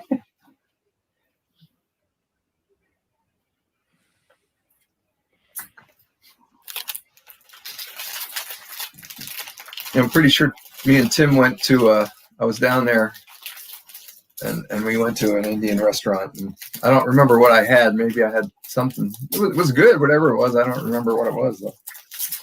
I haven't done much Indian since, well except for a place called Nihi that's also up here on Sawmill, which is a chain, so it's not a local. I don't think it's a local place. So I thought I'd try the other one, and then since I was experimenting. yeah, why not? And I have been trying to better my diet for the last few years. God, mine's horrible. You're where I was back around my 30s and 40s, Jay. Am I? Yeah. If you could fix it now, do it, because it'd be a lot easier. I need to, because there's so much I need to accomplish, and I'm not doing anything. I'm not. My health's really taking a beating. Yeah. Well, I've been getting back in shape and everything's really giving me a lot of energy. And yeah.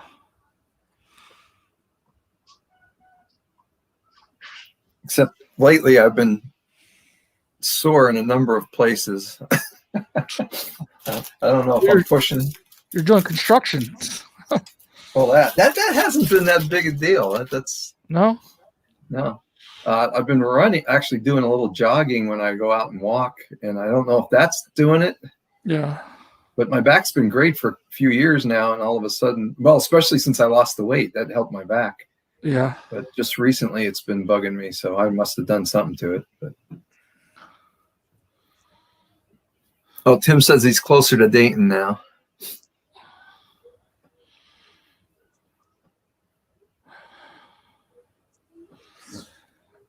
Yeah, I think you were up on the hill down there in Cincy last time I saw you.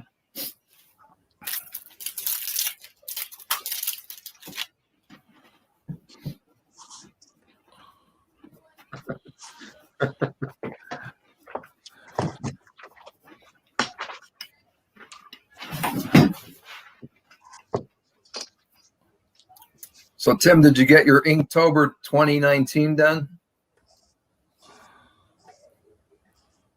I'm still waiting on the Nuance reunion book. It's supposed to be Tim did a book called Nuance, A Shade of Difference. And I contributed to that, and it was 30 years ago. And so they were talking about a 30-year reunion book, which I did a strip for. But I was the only one, so that's going in my book.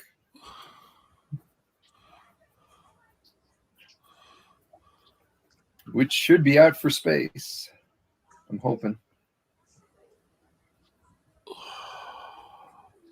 And that had a 30-year-old character in it, too.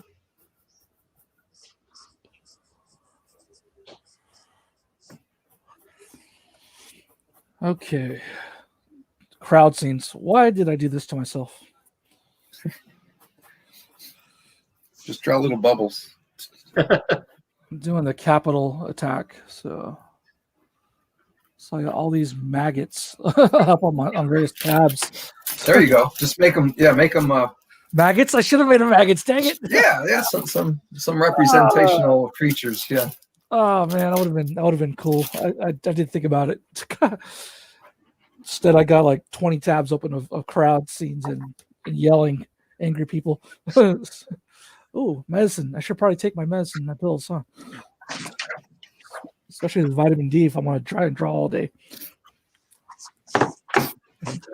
Oh, Tim said David Herfeld did a 2-pager for our reunion book, so we're up to 6 pages now.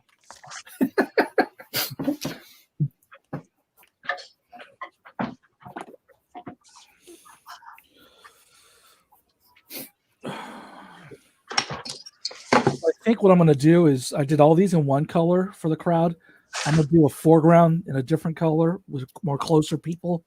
And then I'll do more of a background in another color where it's mostly just blips and dots, for a crowd. And then that way I can go in there and each one will be on its own layer. And I can zoom in and pencil it easier and keep track of what I'm doing. Otherwise, it'll just be a big old blob mess, blobs everywhere. Can you do what Trump did? You just copy bunch of the crowd and put it someplace else to make it a bigger crowd? Yeah, I guess I could have done that, but I like to draw these different little characters, though. Like so, it's to me. It's just, what I told the students that I taught in fall along with Ed Luce when we were doing the intro to comics and tools at CCA was that always be storytelling.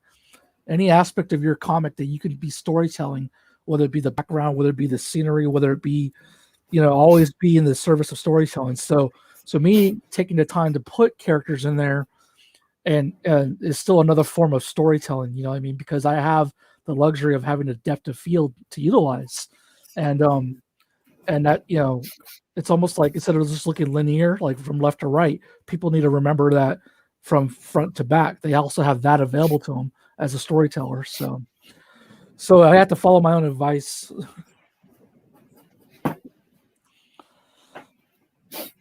Well, those people were kind of the same white guy.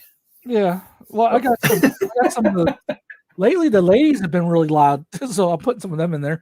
I'm going to work in that one lady, the green lady, eventually too. All the Karens.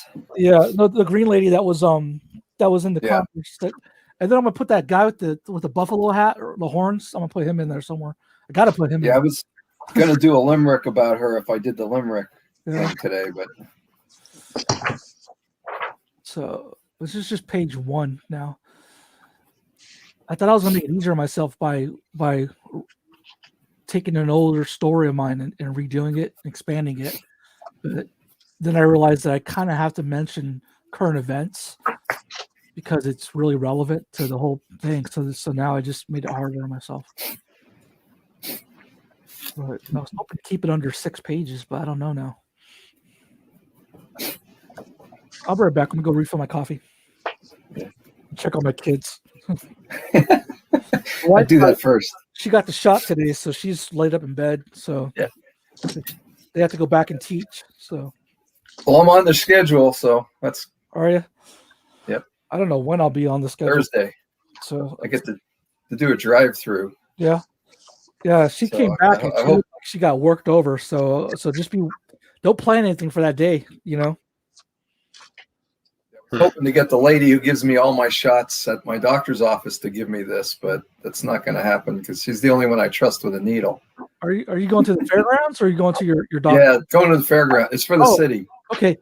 They were the only people who had appointments for this week. Everybody else was out. Yeah, she was in and out. It was really quick, and she just had to sit 15 minutes in the parking lot to make sure there was no, side effects and things of that nature. Oh, okay. Is that what they're doing? Yeah, but yeah, she was way quicker than she thought she was going to be. Well, I'll have my phone, so I got to play with that for a while, I guess. So anyways, I think we're going to talk about moving this summer. Like it's kind of like a do or die situation. So I still want to look over where you're at in this. So yeah, take a look around. There's always they go fast here though, so I guess it's a decent deal. Oh, and we're pretty diverse over here right now too. So yeah, it's just but. I gotta find something that will fit a family of 5 and still allow me to have a workspace to work. So, well, you're bigger than me. This is supposedly a 3-bedroom ranch, but the 1 bedroom is like not even 10 by 10. Yeah, that's what I'm worried about. It's too old of a style. Yeah, luckily my kids kind of phased themselves in. So I didn't have to worry too much that small bedroom was only a nursery for a few years, and that was it. Well, my oldest just wants her own room and not have to share with her sister. Yep. And then like my youngest is the one that would need the most space besides me. Yeah. I don't need space in my own bedroom. I can take a small bedroom. It's where I work that I need the space at. But my youngest is the one that has all the toys still. My son's more into electronics and video games, so he's not really buying toys anymore. So he's not. I'm still buying toys. I'm still buying toys, but yeah, but he's like, he wants computers and stuff like that. So Yeah. but I'll be right back. I'm gonna go fill up this coffee. Okay, I'm drawing my first ever pregnant person. Oh yeah. Well, I've been drawing some warm-up drawings. And after I've been drawing for about 2 hours, I started doing some warm-up drawings. So I guess it's the wrong sequence.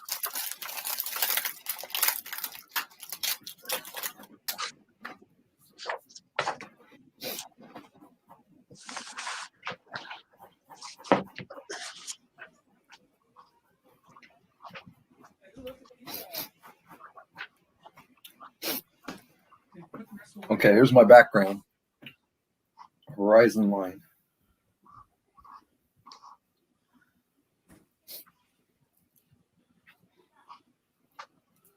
Yeah, let's give a little shape to it. Okay. Oh, they're playing Minecraft, so that means they're getting along. As long as he doesn't do anything bad on her server, then she'll kick him off the server. My oldest is the only one that's traditional. She's the one that kicks everyone out of her room. But these kids, my younger ones, kick each other off their servers.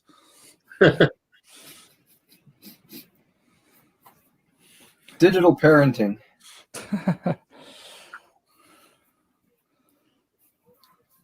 Hey, we didn't have servers. We just had Cat 5 cables running to everybody's room. I need to get back going when I want to start streaming live again, like Twitch. So I need to. Here goes the obligatory author's face in here. I think people are sick of looking at me and my own comics. So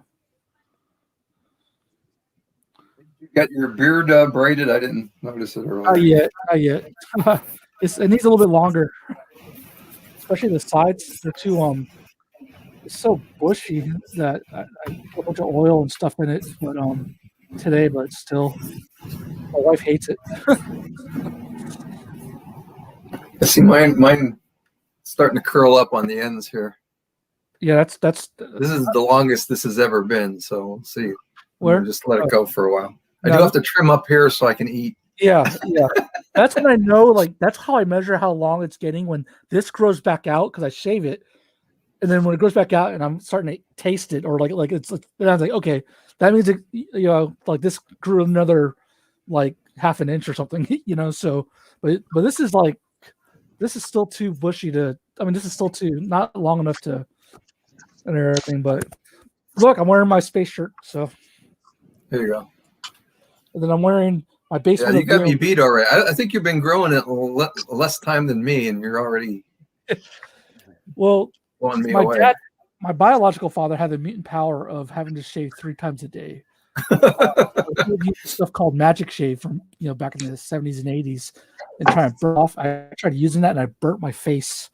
So, but Yeah, well, I want to see it. Maybe I'll let it. I'll if I can get it long enough by space, I'll braid it too. That'll freak people out. And then the earring, maybe get an earring too. Something yeah, I like think that. I'm going for like Some a kind of black piercing. Viking look is what I'm going for. So, and then whenever I get back to work, I can get more tattoos one day. My niece is having an existential crisis about whether she should get hand tattoos because she wants to be employed. I kind of put these on myself, telling myself that I will never work a job again, that I can't just get a job with this type of thing in mind, and being that most of the stuff I do is teaching anyways, but still it's like I did since the age of 15, I worked in jobs where you had to look a certain way and be a certain way nonstop and still don't have nothing to show for it. So now it's like, okay, from now on, either I'm going to work for myself. That means I have to work that much harder to get myself where I want to be, or I'm going to find a job that has the same principles that I do, or leans the same way I lean and has the same ethics that I do, that they're not going to judge you based off of your looks like this. You know what I mean? So it's kind of like put me in a corner in a way, in a position where I like, you know, have to do certain things. Well, I did things I really didn't want to stay employed, but you know. Yeah, but you know, and I did that for like the first 20 something years, you know. But it's not till recently that I did this, like in the last couple of years, you know, till I moved out to Columbus more or less, and I was like, you know what, I'm done playing the game. I used to wear a tie to work just about every day. Same until here. until I was 60, and I looked around, nobody else was wearing ties. Exactly. And even our clients, when we go to meetings, weren't wearing ties. So that was the end of that. So, well, if they're not, why should I?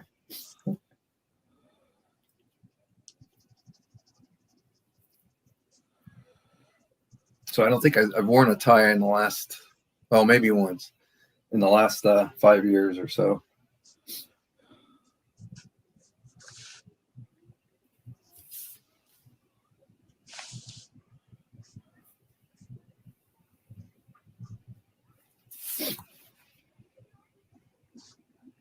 This is pretty much one big fight scene, so not a whole lot of plot to it. Oh, I see. You're working Marvel method. Yes, I'll get Stan to write stuff later. Yeah, that's right. But watch out, he'll take the credit. I'll put word balloons over the backs of my characters.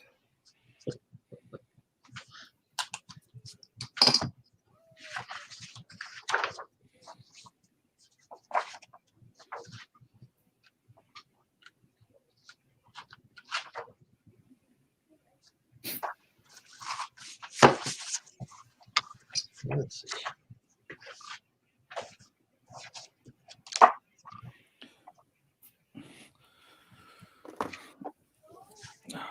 This coffee's cold. Dang it. I can't get through a whole cup without warming it up again. Same here. And I thought this other thing that was warm that I burnt my fingers on earlier was going to keep it warm. But no, it burns me, but doesn't keep the coffee cold. How does that work? So, my son just bought me this kind of thermos thing. It looks like C3PO. That's insulated. I should just put it in that. But my brother got me. Oh, I can't show it that way. Kurt Vonnegut cup. There he is. Yeah, I guess I can tilt it a bit. Yeah, which is nice because it's wider, so it's less of a chance of me knocking it over. Which I think Kurt would like. You know, they have a Kurt Vonnegut museum in Indianapolis. Yeah, I got to get over there. Yeah, that's on my list.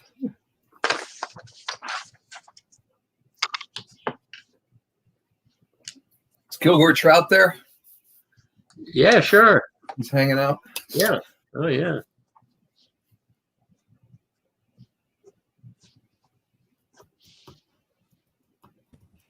all right, let me switch back to the canvas.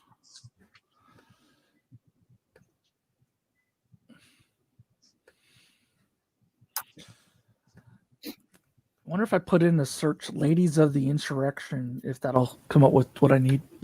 Make sure you spell it right.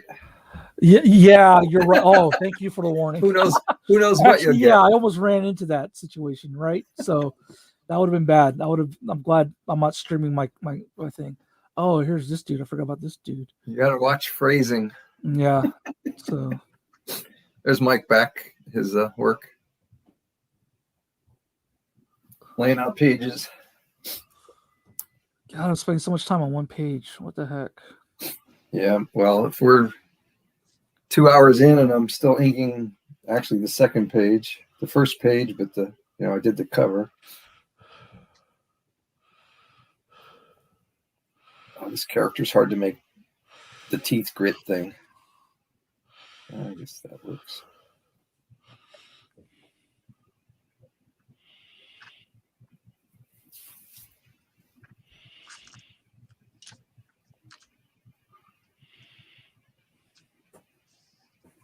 Why did you have to put so much coffee in it? Sorry, dude. Half the way it's built. Oh, sorry, bud. Thank you. Appreciate it.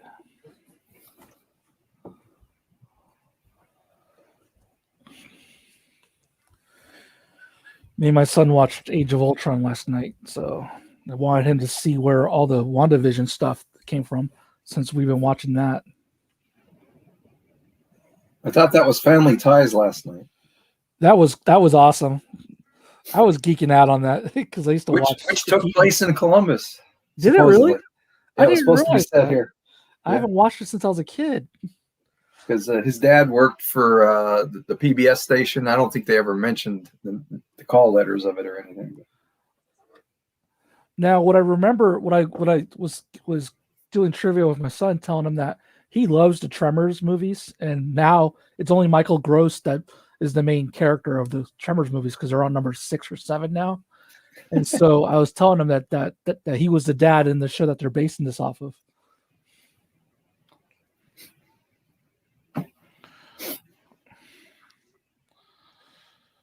Yeah, we got that, and I think Kidding is supposed to be in Columbus too. That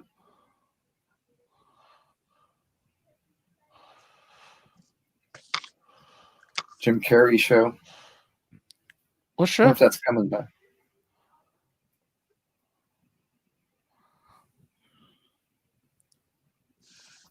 I got a new favorite today, though. Kid Cosmic on Netflix. That's fun. I don't know if I've seen that. That's just. I think it just showed up like 2 days ago or so. I think it's the guy that did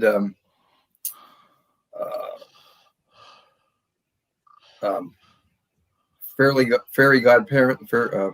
Godparents. What's the name of that? Oh, the Fairly Odd Parents. Fairly Odd Parents. Yeah. Yeah. Craig McCracken. Okay, gotcha. The name sounded familiar, and I think that's where it's from.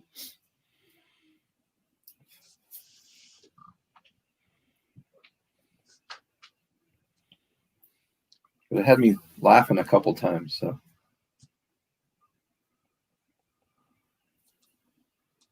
Studio X.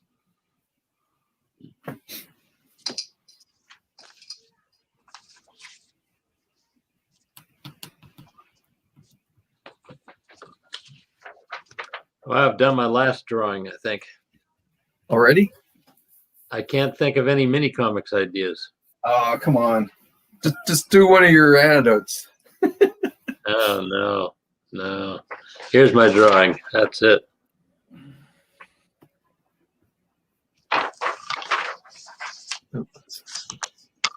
If I click on the thing, leave studio, can I come back later?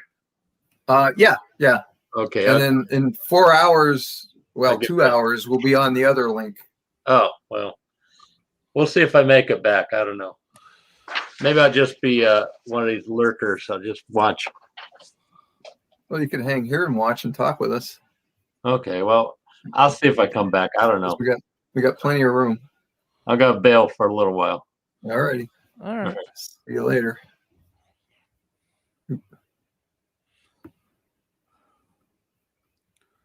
So let's. I kind of like that. I kind of like that red and green working. It was supposed to be a blue. On the other comic I was doing, it came up blue because of the yellowish background, but now it's like a blue gray on the white. So very cool. I got 45 pages I got to finish in 3 months. Oh my god, that's just for the thesis. That's not counting the other comics I owe people commissions.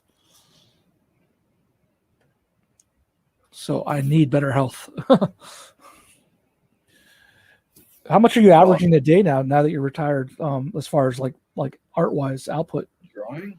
Yeah. I don't think I do it every day because I keep doing other things. You know, I'm working on the construction here and playing around with space. Uh-huh. I'm not moving real fast because I don't know what's going to happen for sure.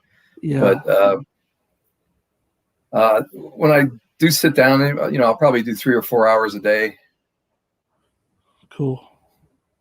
And then I don't get too, you know, if I get excited about something, I'll spend more time on it. But yeah, I started really well with that 8-page story I just finished. Like I did a page every other day or so for a little while, and then it kind of tapered off. And I think I did 2 in January. So, Yeah. I think I'm gonna go really cartoony on this comic, almost like short of James Kolchaka,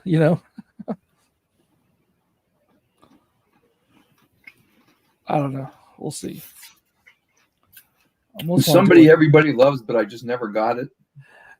That was me for a while, especially during the TCJ days when we were on the forums and everything. And then I ended up buying some of his stuff from a $3 top shelf sale, especially that one Super FU, CKER book, and then some other ones. And I was like, wow, these are awesome. And I actually really enjoyed them. And then I became a fan. Same with Jeffrey Brown, and especially when I was trying to figure out how to do my own independent comics. So definitely became a fan of them both. But Evan Dorkin's still my jam. Yeah, I got a lot of his stuff. That was awesome to talk to him at CXC. Tell you what, man, I'm missing shows now. I'm really missing shows lately, Well, yeah, me too. For a while there, I was kind of like, okay, I can handle being indoors all the time. But now it's like, okay, I might need to go see people. I should have done it. Oops. Huh? I should have done this differently.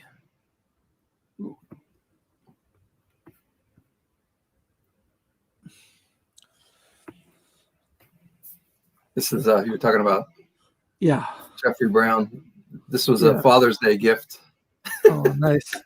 Yeah, his Jedi Academies were really nicely done. I just love top shelf the sales because I get all kinds of crazy formats, you know what I mean? Like different size books, and I just want to do like a version of each one. I must drive Brian from Page by Page crazy with all my questions about sizes and stuff like that, because I don't want to do standard sizes, because there's just too much fun to have and playing around with format and trying to figure out the puzzle of storytelling and just seeing your stuff. Like, I just don't like the regular standard floppy comic, as some people call them, the pamphlet style, where individual issues. I like more square or landscape versions, or just larger formats, so or smaller formats. It's almost like I can't. Yeah. So this is a weird format. Now, what is that? It started as a mini comic. The proportions are mini comic, but I wanted to make it bigger after I got done because I think it was way better than I expected it would come out. And there's a lot of stipple work and stuff in it. And then this one is that same kind of format. Oh, that came out cool. Because it wasn't going to be a mini comic. And then I thought, well, I want to do silk screen. So I made it bigger to make the silk screen easier to do. Mm-hmm.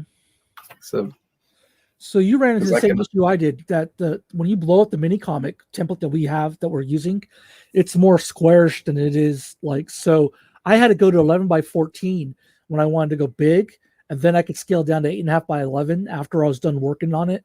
Yeah. But what size is that? Because that's a nice little size there. I wouldn't mind maybe trying that out for some of these. What you have right there? What I'm doing? Well, basically it's 11 by 14. But okay. I don't have. Most places don't have 11 by 14 paper. Yeah. And print in their printer, they have 11 by 7, so you can print it out on 11 by 17 and cut it down. Oh, so it's I didn't get out of the house yesterday. Okay. To go print out a template for myself, so I had to do it on 4 8.5 by 11s, which I can scan. I can scan 2 of them at a time and get it back to the format when I'm ready to. Oh no! Okay, I'm sorry. I meant the books you showed me. I was wondering what sizes those were at. Those were drawn all on 9 by 12. No, I meant, sorry, Bob, the print, the actual book. Oh, the actual printing. So I could tell Brian what the dimensions are, because I think the one from Brian, the one that Brian printed, one of these Brian printed, the one I just printed here, but the one that Brian printed, the Felicia, it's 5.5 by 7.25. 5.5. He said that was better than I was asking for 5.5 by 7. Okay, what And do he you say? said 7.25 would be easier, and I said, well, that's great. I can deal with that. 5.5 So I by formatted it that way. 7.25. Yeah. Okay, so 5 wide and 7 long. Oh, 5.5 wide Yeah, that's what I meant. Sorry. and 7.25 deep.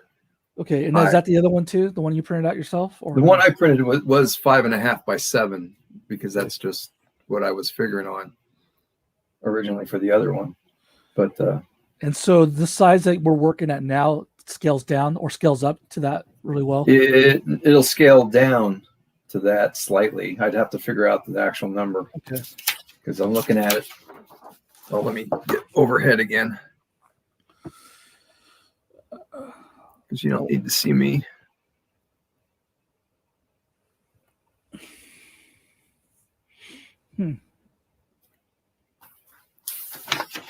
You can see this is bigger Oh, okay. because that has, this has a border on it too, and this will be, you can see where it'd be cut off here. Okay. But essentially, I guess they are. They're very close. Yeah, they should be because they're both 11 wide, right? Yeah, Mhm. or 8. Yeah, they'd be 11 wide. So yeah, I guess it would go right into that. Nice. Okay. I came at these from 2 different directions, so I guess that's what happens though. Okay. But yeah, originally this, the proportions of this and this are supposed to be for mini comics. This one, it depends on how good it comes out, whether it probably just be a mini comic. Mm-hmm. But so I might give him. I don't that expect size. a lot of great artwork here. Well, I just pack them with artwork because I work so large. You know what I mean? At first digitally because I'm zooming in, and then it just gets really dense by the time I'm done, which is there's pros and cons to it. There might be more cons than there are pros to it because it's like stuff might shrink into just I don't know. I guess as long as my lettering is large enough. I'm still on one panel.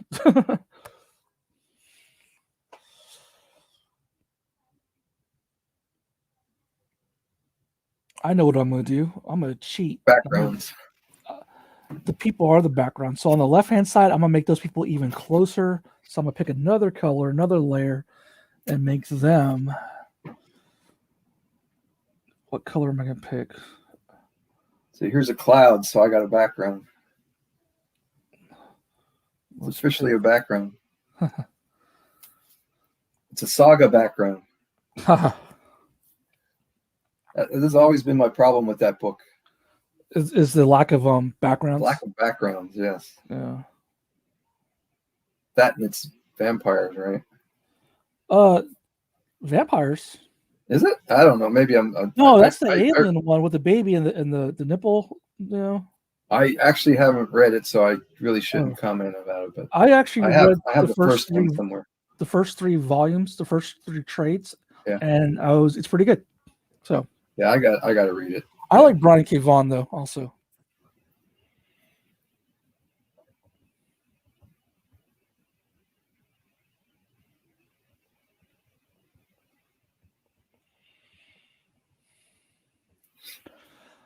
I can't believe I do my layouts like this. Sometimes I don't even know what I'm drawing.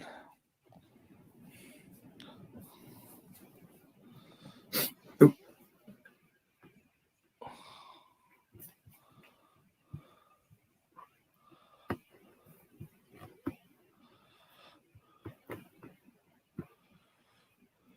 Give him a minute here.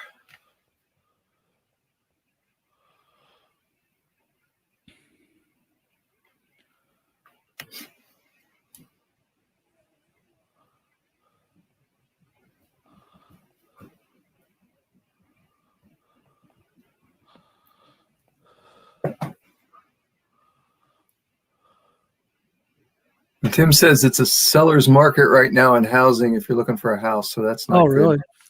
Yeah. Well, I guess he said he's near Dayton and from Cincy, so I don't know. What street should I look at? Sawmill, you said? Well, I call it Wosaw, west of Sawmill. West of Sawmill. Well, Sawmill, there's really not that many houses on Sawmill proper, but we're tucked in on the west side. On the west side, I'm on Royalwood Drive, and then there's Essington. I mean, if you pull up a map, you can look at all the. That's what I'm basically doing. Columbus.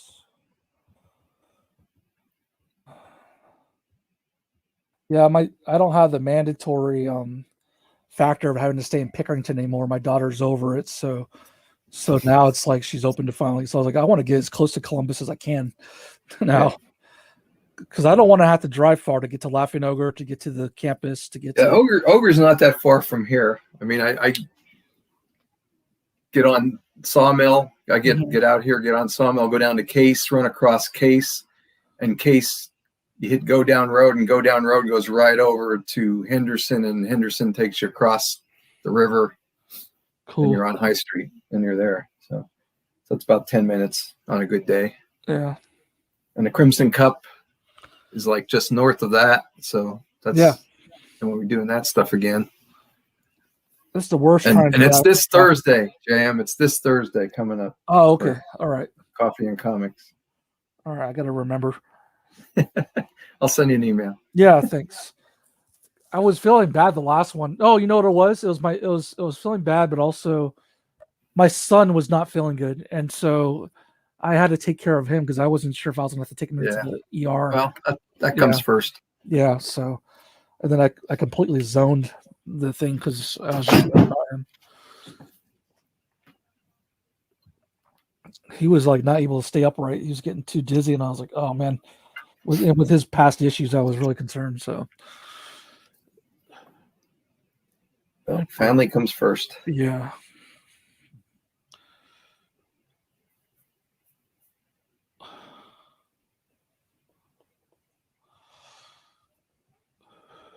And I did that for a long time.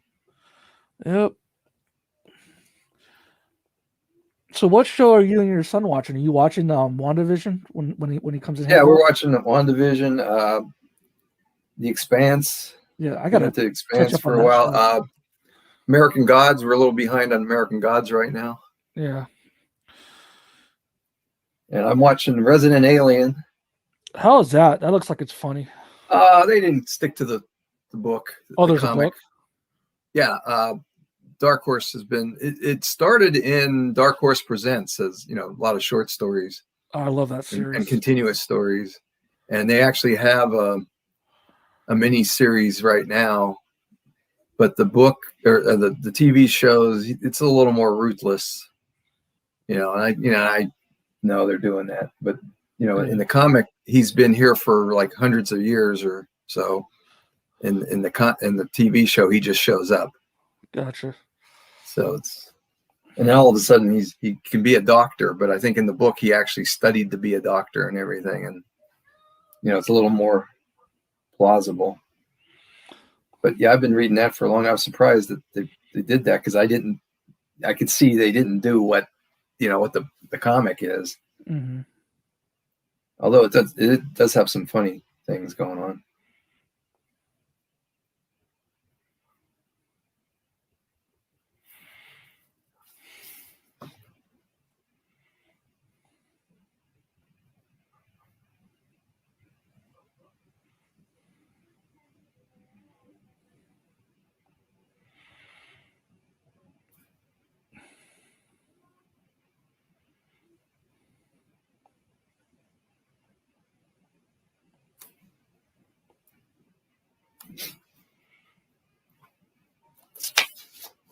All right.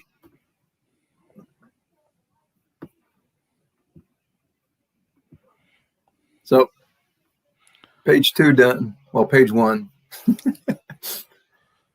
Feels like it needs more, but I'll never get done. My first pregnant character.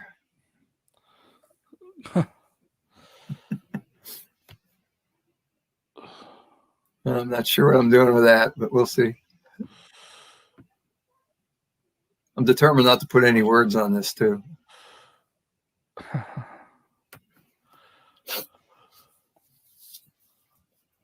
Oh, maybe a little shading.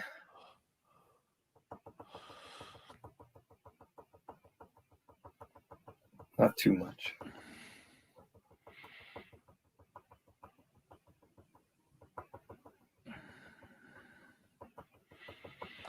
All right.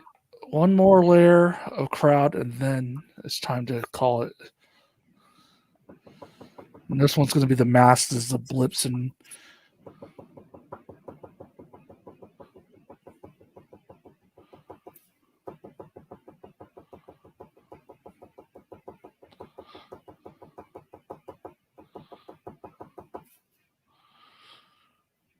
the selection tool is very handy. I'm finding.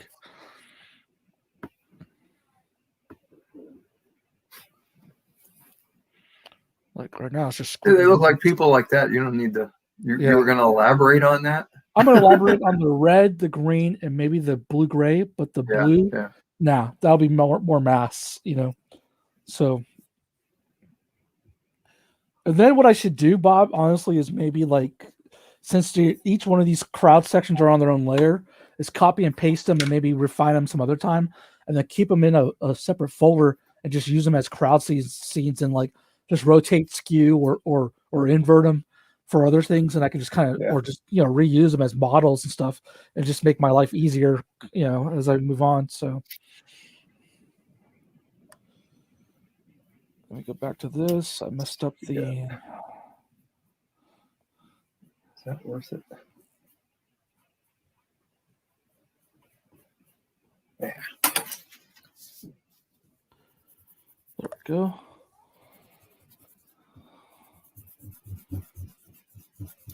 That's right. So what did you do? You said clouds and suns. Well, I don't know why I'm doing that. I'm going to add lettering anyways because this guy's going to be talking so much. See, I drew some clouds and I have a horizon and a little bit of shading at the bottom here.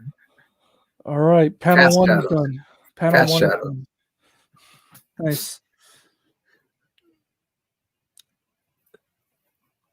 And I still don't know where this is going, other than it's going to be a big fight See the scene. horizontal lines on the clouds, and bisect that that background. But it's a lot more work, and you'd have to have a steady hand, behind the clouds. Oh, well, I usually do it in dots. Oh, okay. Yeah, I mean, I think there might be examples here somewhere.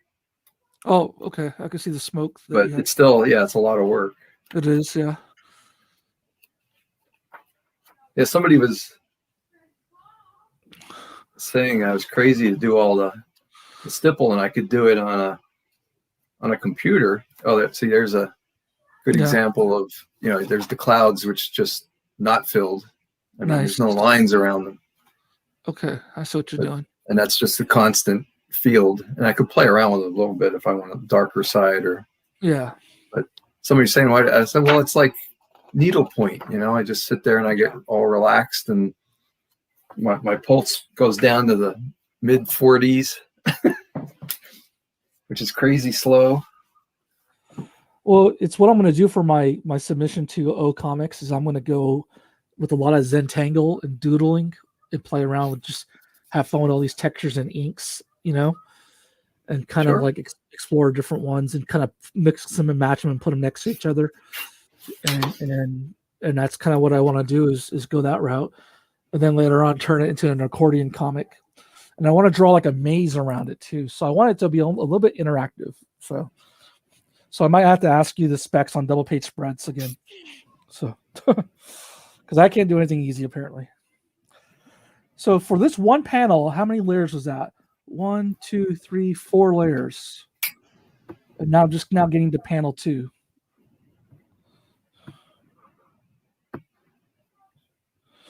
Panel 2, pencils. And that'll be this layer right here. I forgot my story. Did you go to art traditional? Learn how to paint and all that? I started with studio art for drawing one. And that's the one thing, working with the computer and the layers, it taught me a little bit going backwards, the painting layers. because I was kind of the fill-in, the color by number kind of painter for a long time. Oh. Which doesn't work. No, if you look at my paintings, I always do a background color first to get rid of the white and fill that in, or I use tinted gesso. I'll tint my gesso, and then I'll go in, and I do mostly dab in like a pop surreal impressionism. An abstract is I would describe my process. So because I like the dab technique a lot and building up my textures and my tones with that, and it's because it's really it's kind of like you're stippling. For me, it's therapeutic, and I get to work out a lot of aggression because I'm working at such a large size. So when you're constantly dabbing that paintbrush and flicking that paintbrush, like my canvas starts bending and it starts wobbling, and it feels like a boxing, like a speed bag, because I work so big anyways. So that's what I used to miss. It was like it'd almost be like a little Rocky scene. Get dressed up in some sweats and a hoodie and go out in the cold garage during the winter where you can feel your breath and see your breath and go paint. That's my favorite time to paint is in that season. In summer is the worst time to paint because then I'm just dying, Yeah, I paint in my basement, then I don't have to worry about spillage. Well, that's where I'm at now. My feet are freezing. usually it's not warm down there, but a hoodie will do it. Yeah. I'll probably be cold here later if I'm here after the sun goes down. Yeah, I probably should put on some hoodie socks. on. So I'm one of those people that completely missed it when they changed the name of those things to hoodies. What were they called before? Just hood shirts. I don't know. That's all I ever called them. I just call them sweat jackets. That's what my dad used to call them. I've never heard that. Because I used to have a part of a Riverside sweatsuit. That was always part of a sweatsuit. or a pullover or whatever, So I own more now than I ever have. I love them. Like if I could wear them all season, I would. Oh. Okay. My wife used to use for gardening that I've cleaned up, and it's still a mess, but that's my painting hood. Yeah. Yeah, my wife steals all mine, so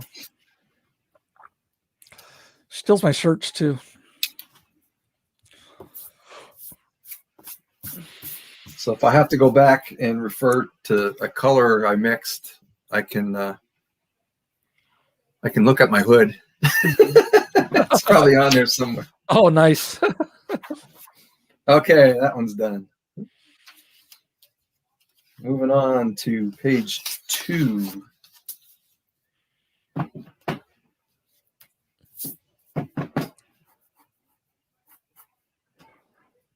So, how is he doing this?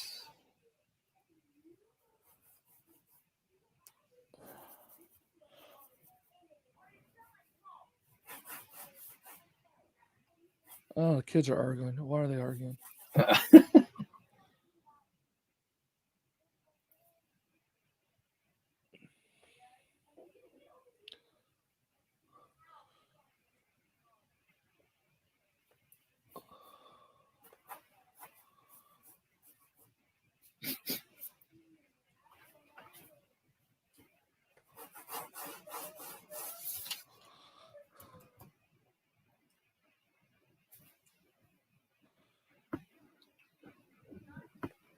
See if Mike's awake here. He looks intent on whatever he was doing there. And Tim Quartz has a hoodie on right now. And Tim also says, congrats on the pregnancy, Bob. I didn't do it. I had nothing to do with it. I'm done with that portion of my life.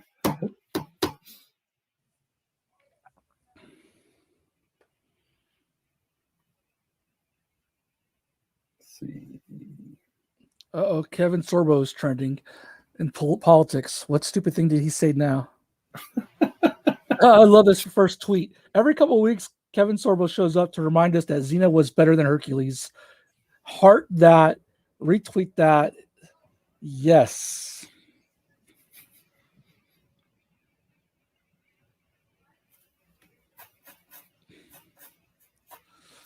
What a dumbass. Xena was better than Hercules. I think I can admit that too. Yeah, I forgot that was a spin-off. Yeah. It ended up being the superior show. Oh, yeah.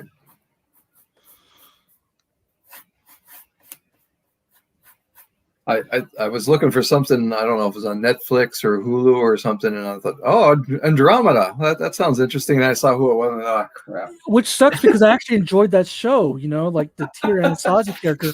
And then come to find out that the black character left that show or didn't get along with Kevin Sorbo, and might have been some, maybe his inner a-hole was coming out even back then. Maybe. Yeah. So let's see. Are people still watching us on Yeah, we got about 8 people. There was about 10 on here a little while ago. No one's talking in the comment section. No, just Tim lately there. And he's asking me, what's a tie? Well, Tim, we all weren't artists professionally. Some of us had to be respectable. But yeah, to answer your earlier question, I did studio art, a lot of drawing. I worked with charcoal, vine, Conte sticks, worked with pastels, dry pastels. I don't like oil pastels. And then paint-wise, acrylic. I tried oils when I was in college. So my high school, before I got kicked out of the whole art department, was being taught the same program that Palomar College in San Marcos, California was being taught. So I learned a lot of good fundamentals back then from my teacher. And then when I got my AA degree in studio art, and then I got my BA in graphic design and media art, that became a necessary evil because of what happened with BAM, not being able to design and lay out the book. I was like, I am learning InDesign and never going through this again, to where like that would stop me from being able to put a book together. So, and then now I'm doing the MFA in comics for my master's. And there's no doctorates apparently, so I guess I thought Rachel Miller got a doctorate. Yeah, they got a PhD, but it wasn't necessarily in comics, even though I believe I believe her Rachel's doctorates specified comics medium, but I don't know if it was a literature or if it was something else, but oh, I see. But yeah, so an MFA is as far as you go in my field.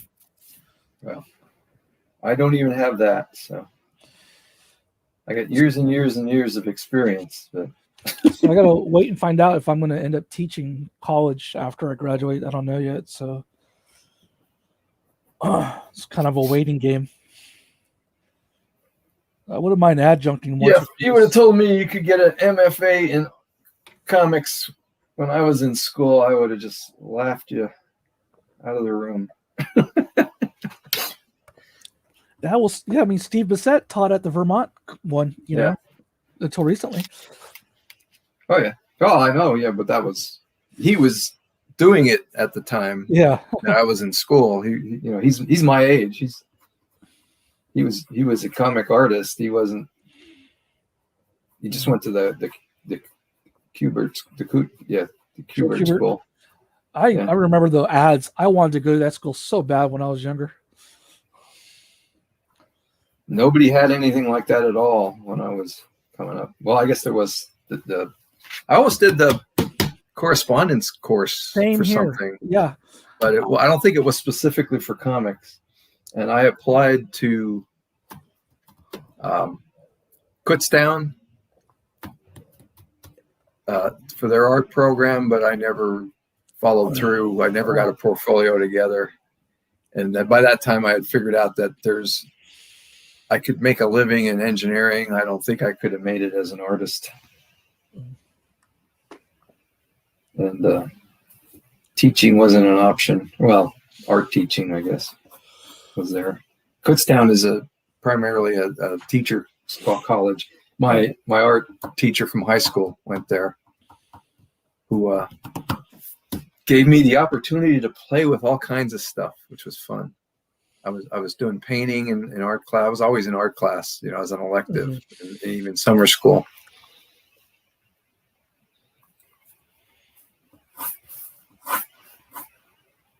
Mrs. Markovich. I don't know if she's still around. I'd like to touch base with her at some point and show her what crazy stuff I've been up to. She would. I went She back. talked my brother into going to the Art Institute of Pittsburgh, so he got a degree out of it, an associate degree from there. He doesn't do a damn well. He's a cameraman, editor, so I guess he uses some of that. Where is the organic Buffalo Viking guy? Organic? Yeah, the one that. Oh, that that's right. Yeah, Man's that's right. organic food in jail. If only all prisoners could have a decent diet. Jesus Christ.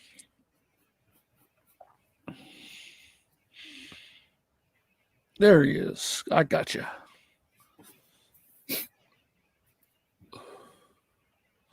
I have 20 tabs like open to this crap. And they're all small pictures. I have to zoom in and it messes up my connection a little bit. So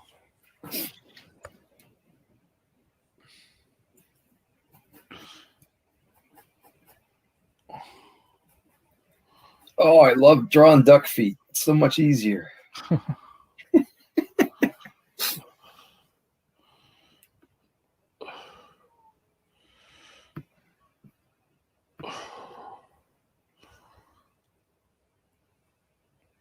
You nailed them. oh, me? I like it like that. Don't refine it anymore. Yeah.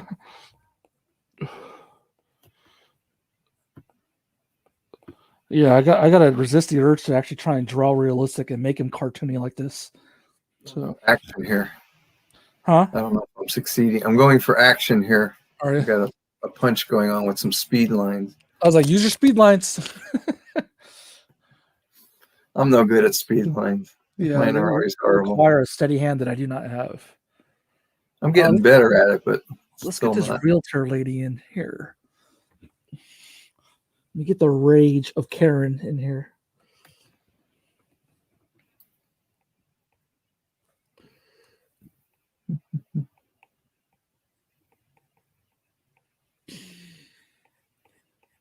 Hey, Mike, are you drawing on the left side and then pulling it into the frames? Is that what you're up to there?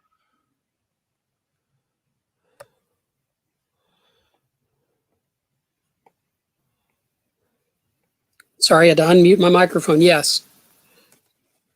Yeah. Yeah, I'm 'cause I was using trying to the, figure out what you're up to there. Yeah, I'm using the outside the printable area as a workspace.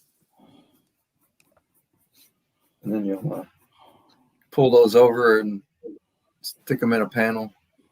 Yeah. And you're going to beat me 10 times, and you're just doing four. Looks like you got 4 panels per page.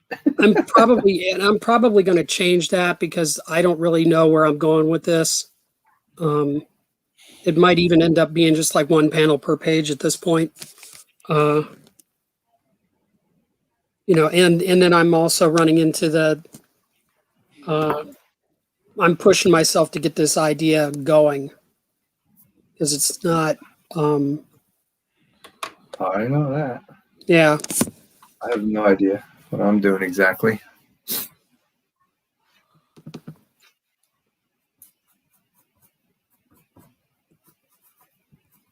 All I know is I'm drawing duck feet. So bizarre. I have to even type this into Google search. Image of Capitol Police being crushed in door. What the hell? I didn't think I'd be doing that when I decided to go into comics. Googling that. I thought I'd had Spider-Man punching somebody.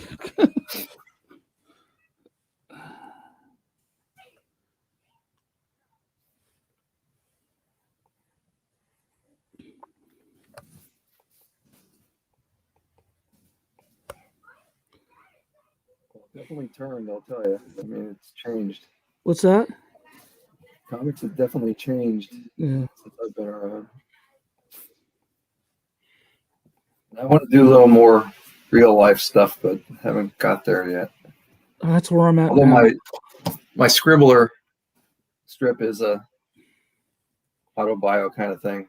So God, I can't figure out what to submit to the scribbler. It's almost like because everything I do right now is just very obviously political and controversial. So I don't I'm really.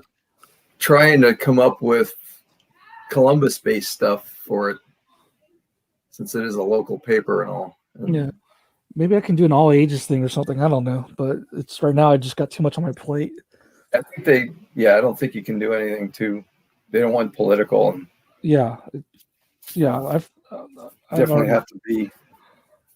I don't play it safe too much. So it's not really my thing. So, but it's a beautiful looking newspaper comic thing, you know. So I just wish I had something to offer it, but I don't right now. Yeah, I was real glad that it's been going on as long as it has, because there was a remember Hoot, Mike? Yes, I remember who. I remember Hoot who. was a similar thing, and the guy was pleading with everybody to draw stuff for him, and nobody did anything. I never got around to doing anything. I was too busy with everything else in my life. So, but that would have been a great opportunity, just like Scribbler is.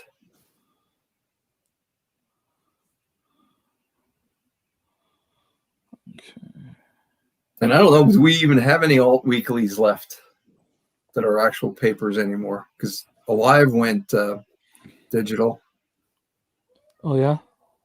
And, well, there's the Free Press is still around, and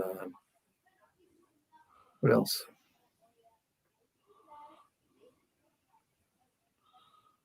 There's 614 magazine.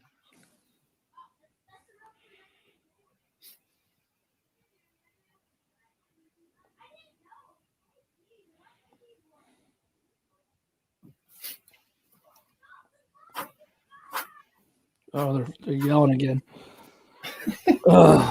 So I gotta go back up there.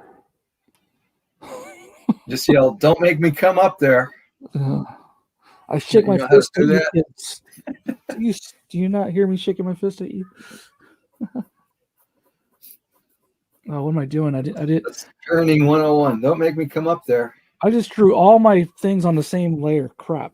That's the only problem is that you forget. Hey, that's my problem with layers. Yeah. Usually I do that with my lettering, and I forget. Yep. I get on the wrong layer and. Panel 6. Okay.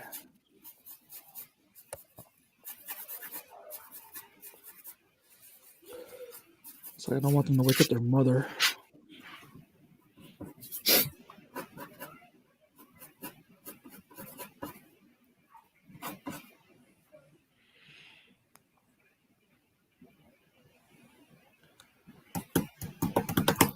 Thought it had more fins than that. Oh, he does. Yes, he does. He does.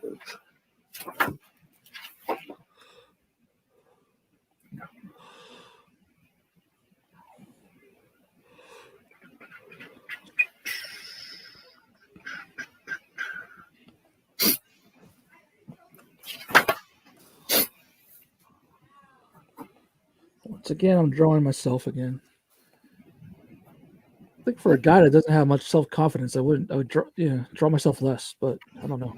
I think it's because I always wanted to be a superhero when I was a kid, so now it's like I can put myself in comics. Why not?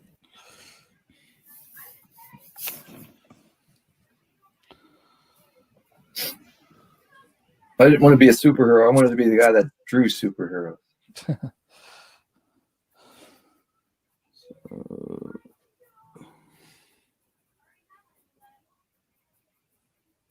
Oops, that's not what I meant to do. I meant to do that. God, crap. Come on.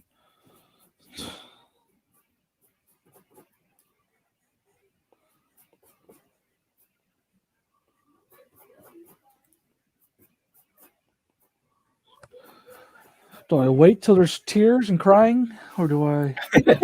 You better go check. I know. I'll be back. Okay.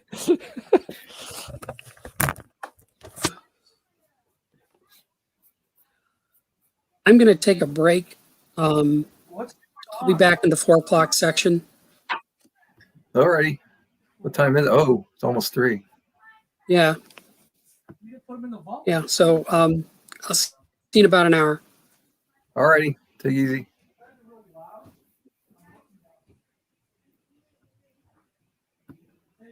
Since I'm the only one here, you guys will have to look at me for a little while.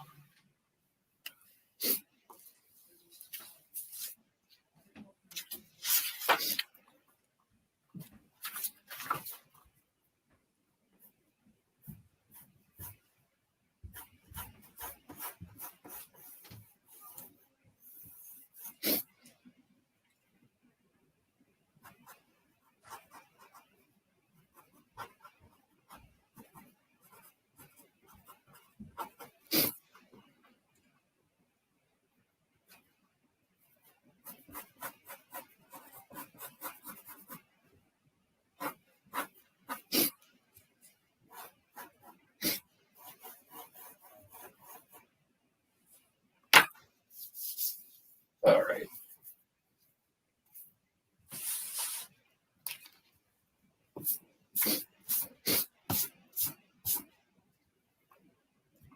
Is that hand drawn right?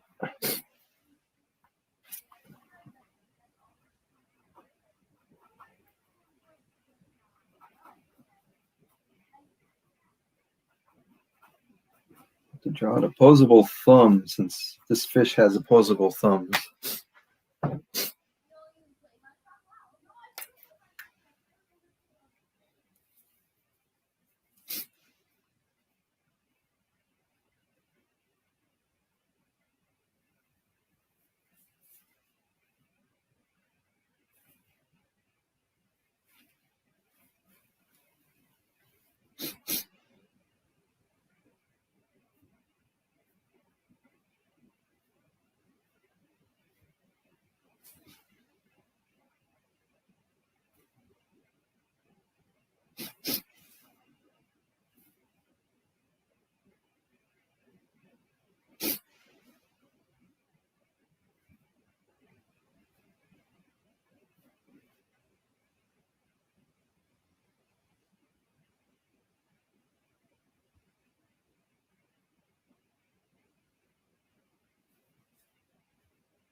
Okay, now the dreaded speed lines.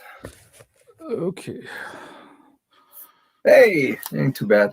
I'm back. How are those for speed lines? Oh, let me look.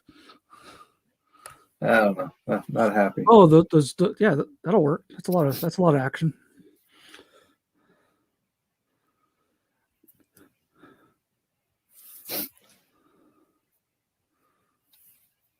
Maybe I'll do some close-ups the next few panels. I don't have to draw too much.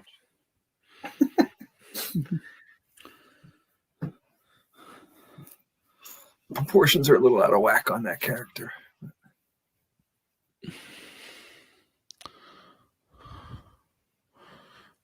Oh, I could take a nap right now. You know, I can take a nap anytime I want now, but I don't seem to do it.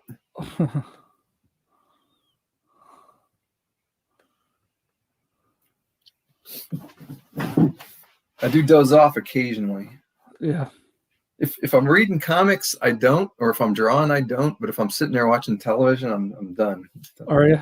Puts me out, yeah. Unless it's something really engaging.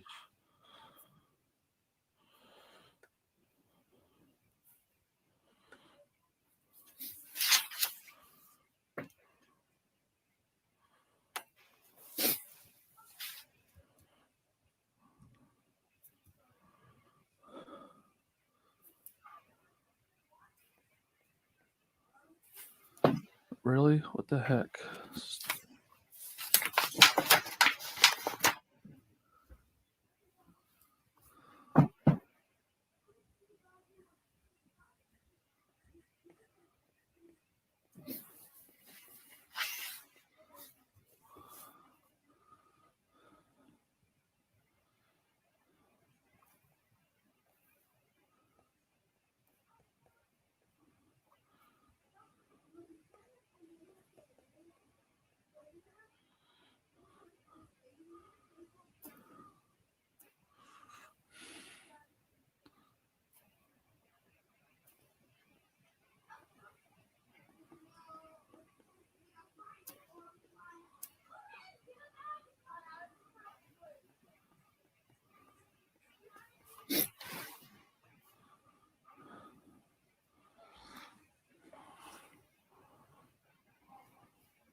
Oh, if I can get done this in 2 minutes, I'll be on track for 8 hours.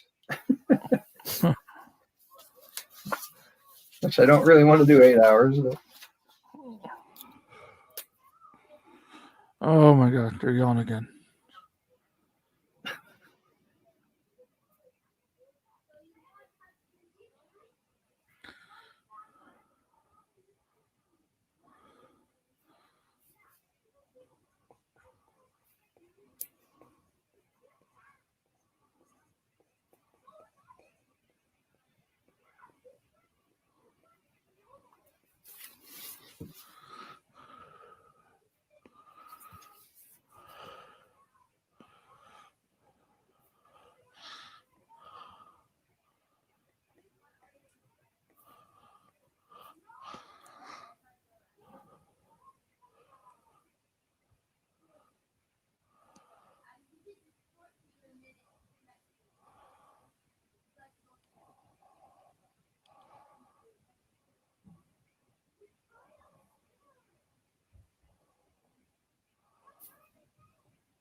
Okay.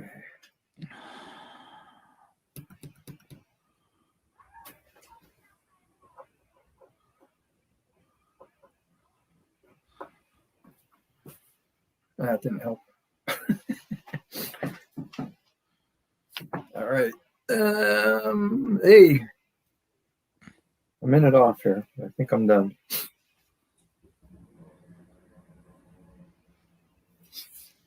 Oops, wrong one. Wrong layer.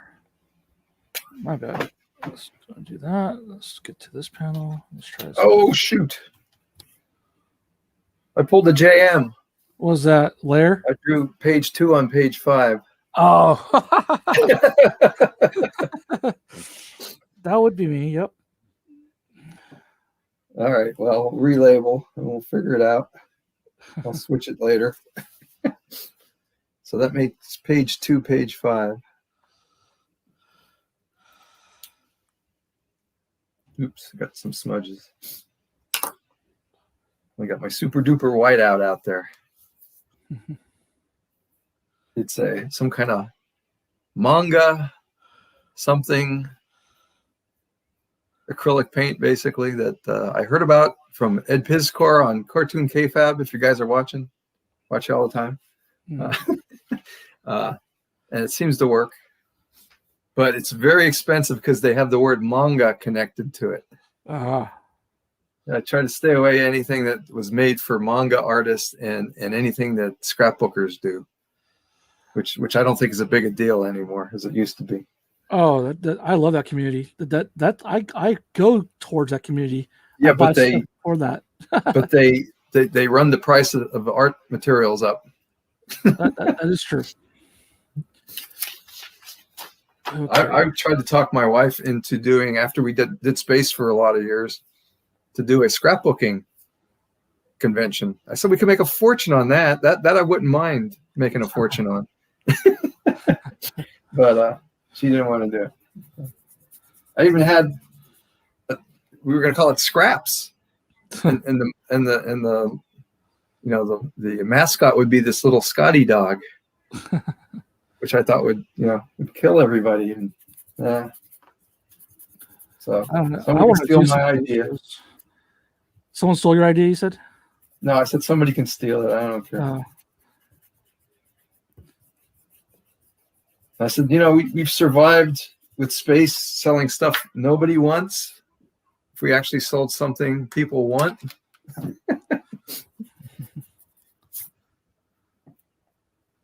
I could have got out of the engineering gig early, maybe.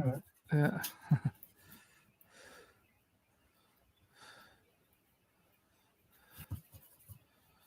I'm smudging. I thought that was dry by now. Come on.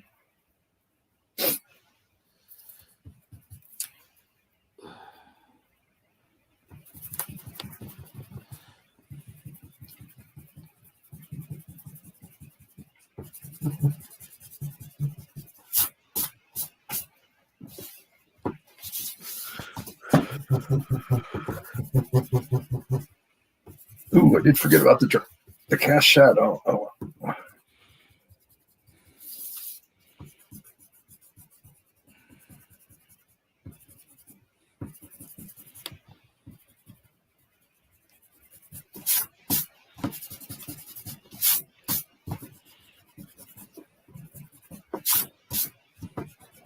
Yeah, I could use the cheap whiteout. Well, it's not cheap, but cheaper than that other stuff for this. As long as you don't have to draw over it, it works.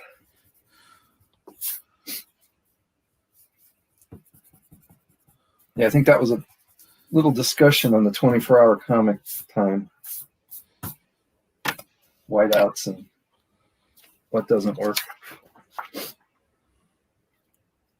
Oh, I need a leg down here.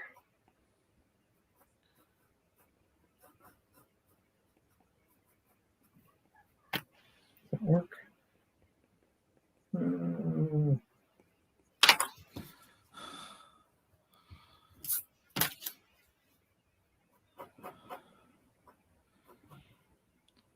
Okay. Still on page 1. Panel, that was panel 6, panel 7 now. That's what I'm doing. Panel 7. Okay. 7.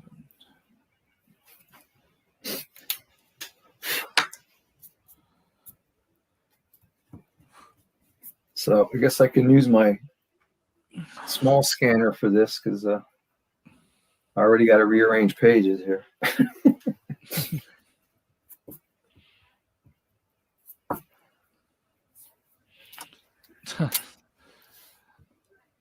It's Tim's hanging out. Play-by-play commentary. What was I doing? Oh yeah, the freaking the noose, the hangsman thing that they wanted to do for Pence. Where's that at? Again, another thing I didn't think I'd be talking about when I was doing comics. There we go. Let's open that image. Somebody got a really good image of that.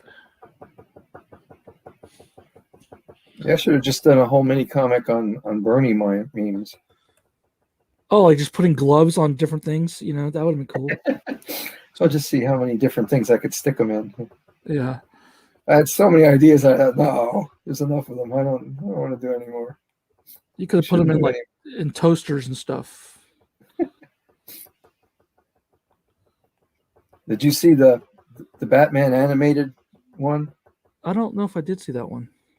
Oh, There was so many that I was finally great. just kind of. I'm trying to think if I even did I put it up anywhere. That was the point where I think it was way oversaturated, but it was just so funny. Shoot, who did that? Okay. See if I can find it.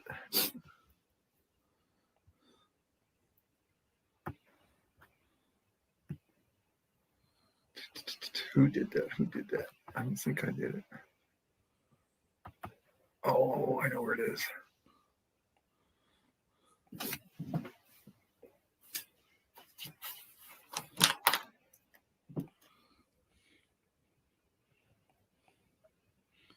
I've been checking my phone.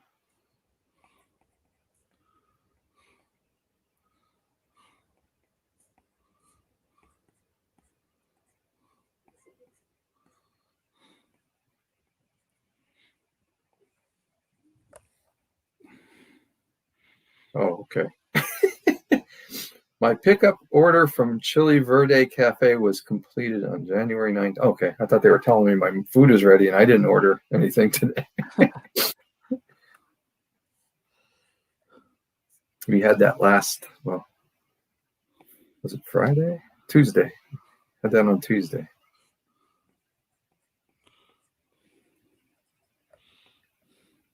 My sister's got something. Oh, wow. Huh? Single digits over in where my sister lives. Oh, Hamburg, what? PA. Next week. I think we're minus digits. Yikes, -8. I think we're supposed to be pretty frigid too. I'll be here drawing. Yeah. Good weather for that. Didn't get outside at all last week to walk. Been on my bike here inside. Oh, that's where I wanted to go.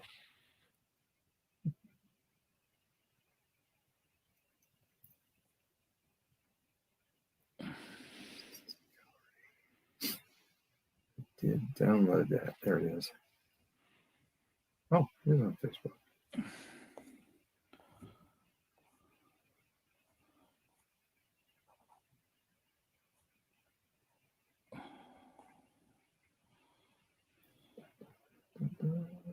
To me.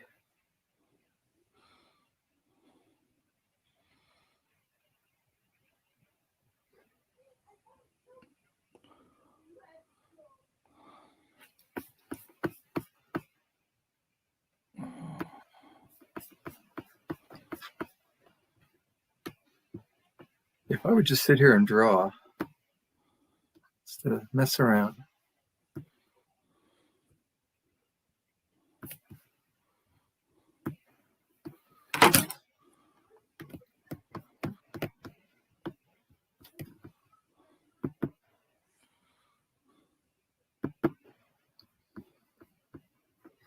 Oh crap. Wrong button. Come on. Do what I want. There we go.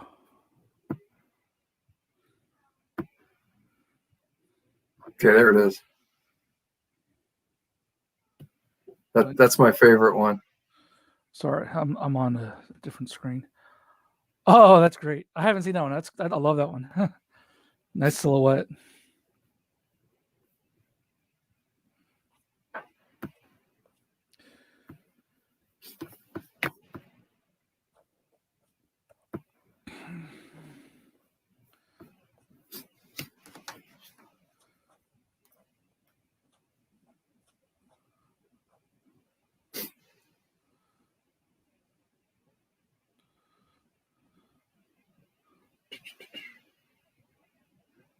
Yeah, I'm gonna check our weather. Now this should work. Yeah. Oh yeah, Friday. Oh. Next Sunday, we're down to -1. Well, Thursday's not too bad. That's when I get to sit in my car in a t-shirt to get my shot. Luckily, it's in the afternoon, so it'll be the warmer part of the day. Sunday's -1. Holy cow. Next Sunday. I don't think my heating system does minus numbers. All right, we have a page 1 finally. It only took like friggin' 4 hours. Nah. Here you go. Yep. So,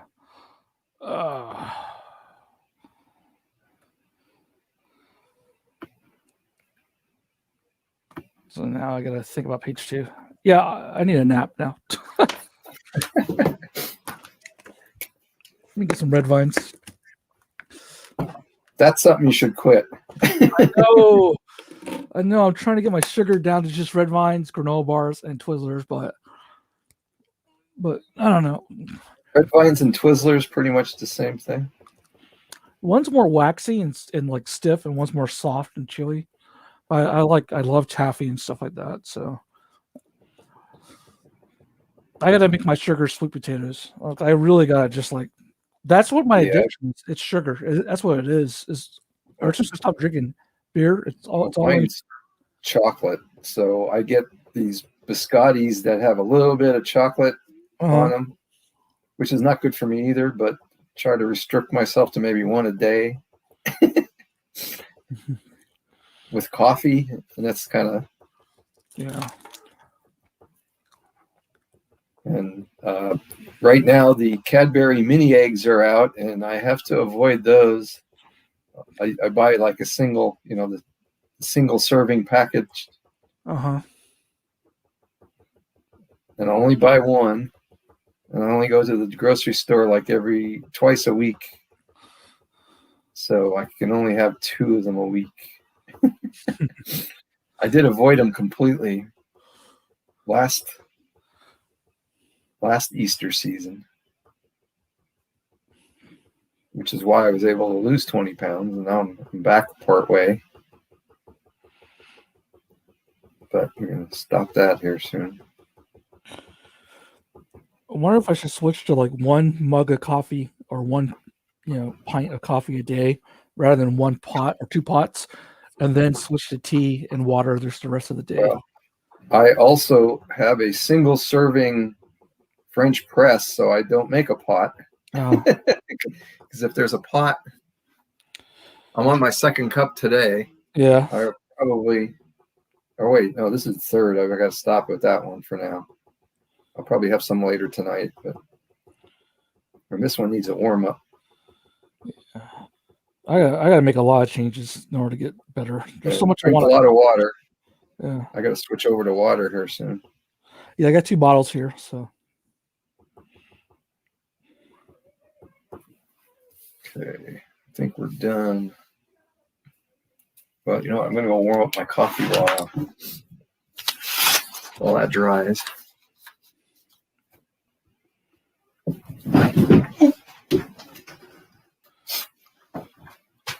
So you'll hear some beeps.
All right, I'm back.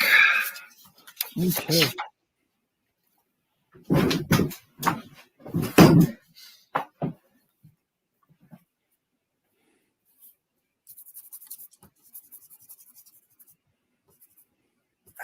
Smeared that. Oh well.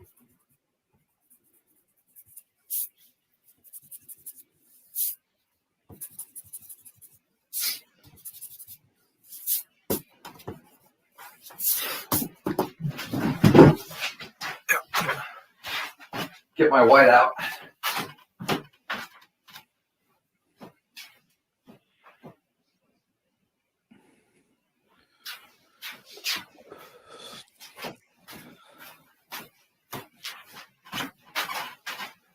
Oh, I probably should run out and check my mail. Somebody's been stealing my mail. It's page 1. So now I flip it over and I have page 2 right here. Not to be mistaken with, what do I normally do? Go to page 5 or something? That's what I did. Okay. All right. So your mistake helped me. Yeah, I'm glad I caught you. Normally it's me that screws this up.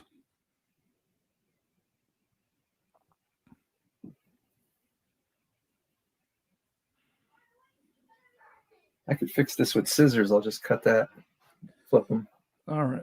Page 2. or my X-Acto. Oh, that's what I was gonna do. Shoot, next time. What are we going to do? It's gonna cut paper instead of draw. You should get some of that Avery paper, the sticker paper. You can cut that. And, Yeah. Well, I got the. I think I have that Liquitex somewhere down in the basement. Mhm. It's like what do they call it? Where you make collages with. Oh, okay. And kind of coat it. There's another name for it. I can't think what it is. But it was like a Liquitex product when I was in high school, and we used to do collages with it. I thought about doing collages, but I can never find enough pictures that are, to sustain a story, except for background stuff maybe. But yeah, because I always loved the old Jack Kirby collages.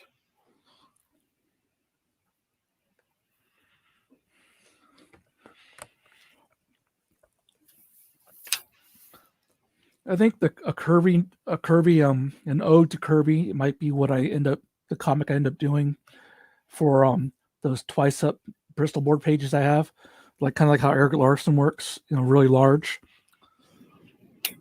Because something that I can just kind of get really crazy with a brush and ink, and I just think a Kirby comic would be cool. Either that or a Winsor McKay tribute. Winsor McKay? Yeah, because so I have 2 different stories I could do on either way. Then you got a lot of detail. Yeah. So I kind of have 2 stories I want to, but that'll probably have to be after my graduation. Feels like I just started this program and I'm already gonna be done in August. Wow. What are you doing? First Are you telling? No. Okay, good. first Resident Evil, the very, very first on gold. The first Resident Evil? Yeah, Is it very, is it very remastered or just the pixelated one? Just the first one. Are you gonna download it? Okay. Hey. I forgot. Never mind. Okay. I had to tell me about a video game. Zombies. Always good to know when zombies are coming. Sorry, what's that?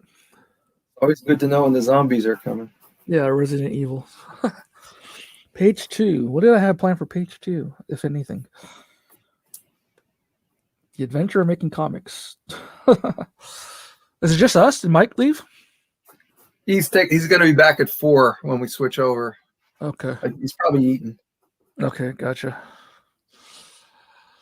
I might stick around till 4 and bail for like an hour or so, and then come back, and then. Sure. Well, what time are you going to?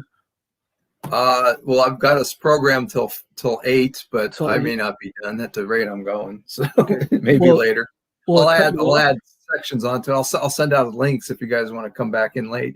And then later on tonight, if you get done and send me a PDF, I will assemble the books so that we can say they were assembled.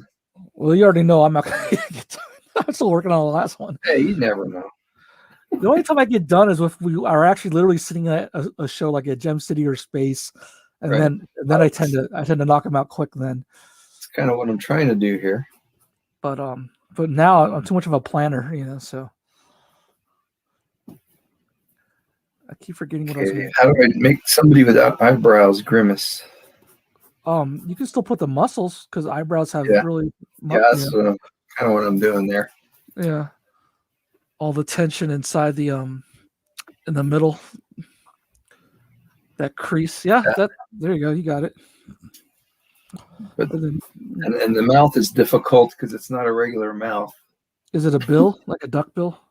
Yeah, it's like that. Kind Kind of like the yeah, that's gonna cartoon be- dog thing that I've done to many characters already. Well, you know what? I know a little slant here. That'll help it. There'd be I would put the bill to the left, a a little bit coming out to the left, and then And there's not even these creatures don't even have nostrils, so it's Yeah. you can always flare the nostril.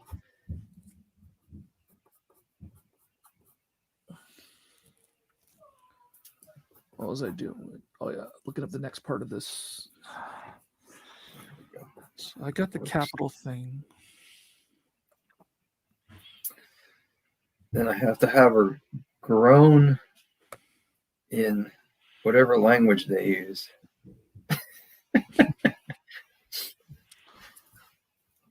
Make up a symbol.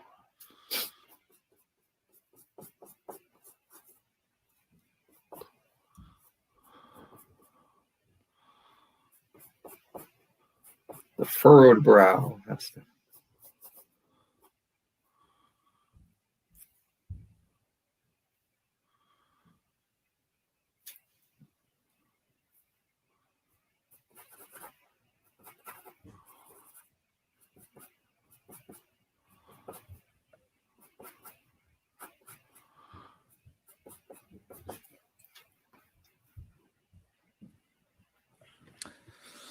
Okay, I'm gonna try and do something clever here. See if it'll work.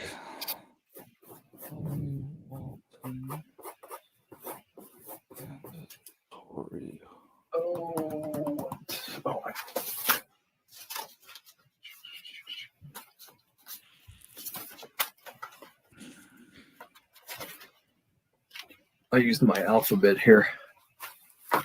This is the alphabet I made up for another project. Let me go back to that screen. I need to Whole hook up my thing. big screen so I can see. Let me. Okay. Oh, cool! I like that. I'm a The little bit whole, like. the whole comic was done in that alphabet. Mhm. And I never did publish a translation. I don't even know if I have the translation anywhere anymore. I can't find it. It's in one of my notebooks. Are they still was gonna- accepting? Are they still accepting artwork and pages or whatever for that kid thing that Rob, what's his name, was doing? I meant to send something in for that. What was it? Uh, I think you sent the email out, or like activities or art or comics or something. Okay. That's for the Art Explorer post. Yes. Yeah. Is that Yeah. all? Oh, yeah. Actually, the deadline was March. I think the current deadline is March 15th, and that Oh. might slip a little too. But Okay. yeah, I do mean to. Yeah, I do need to talk about that at some point here too. Maybe when we start up the second half. Okay, because I got some questions on that. But what you're working on now with the alphabet, that would be a Yeah. cool activity if you were to have it, and the kids would have to go back in and Translate. it, and maybe it was done on more than one area. You know what I mean? Like I would give up space on my pages if you wanted to do that. So I need a screenshot. I'm gonna do a screenshot. But so like yeah, I need more information on that though, Oh. just so I can do it right. This isn't the alphabet though. Oh, it's not. Yeah, because that would be an H, and it's the same as the A. So I don't know what this says. I'll just make it something else.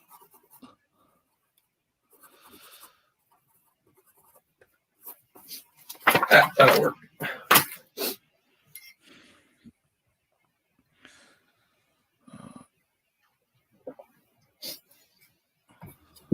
Actually, I think I had some other lettering in here that wasn't that alphabet. Okay, go to my drive, hit new. I can work so much faster when I don't have to worry about words. I'm actually taking a screenshot of the news article or opinion piece that I'm basing this whole essay comic off of.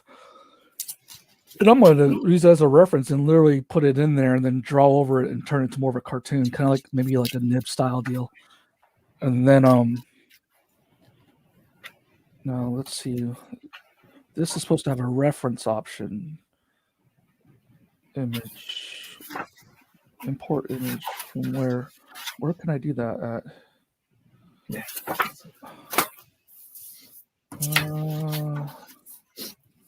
Oh, not from there. That didn't work. Okay, let me go back. Ah, crap. I shouldn't have done that. I hope I didn't screw up what I was working on.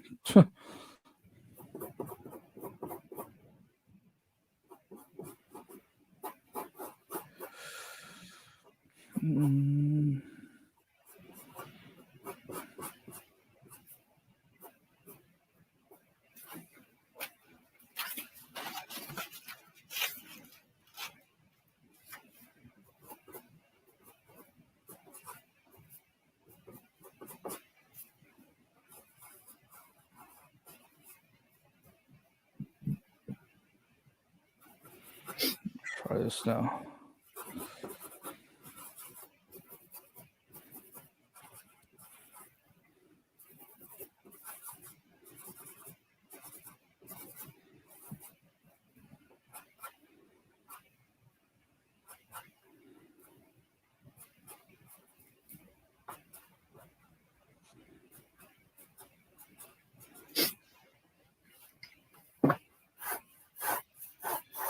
I have to look up how to do that. I have no idea how to do that. There's like a reference option here, and I don't know how to do that. So let's insert a file instead. There we go. Now, where did it insert it? Ah, cool. But where are you? Oh, there it is.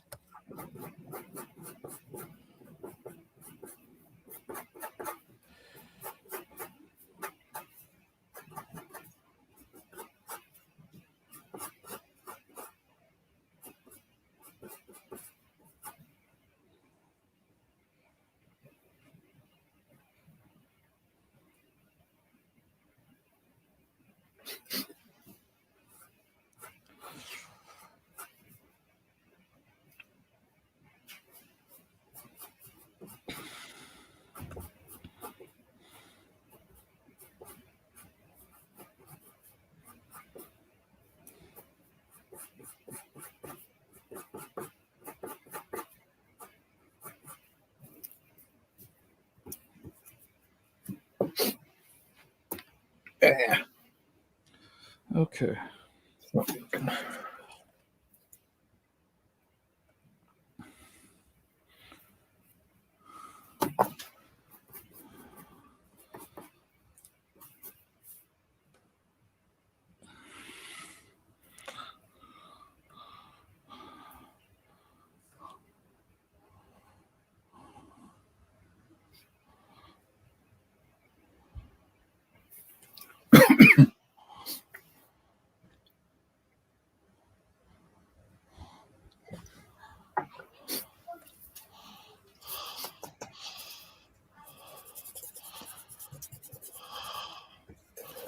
I should at least thumbnail these, but I don't know.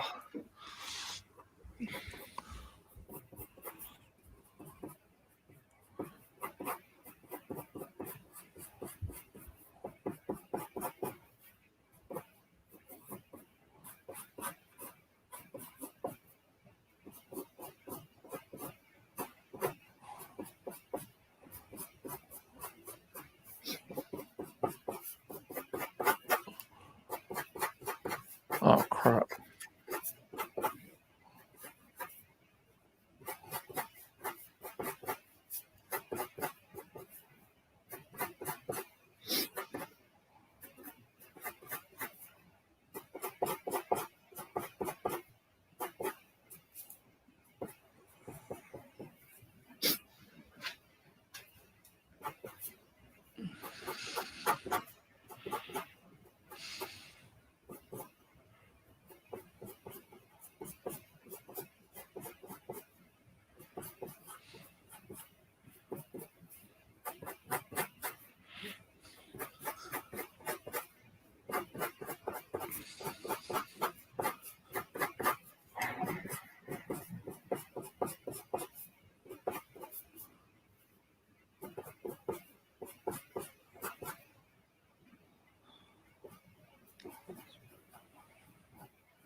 Oh, I know how to.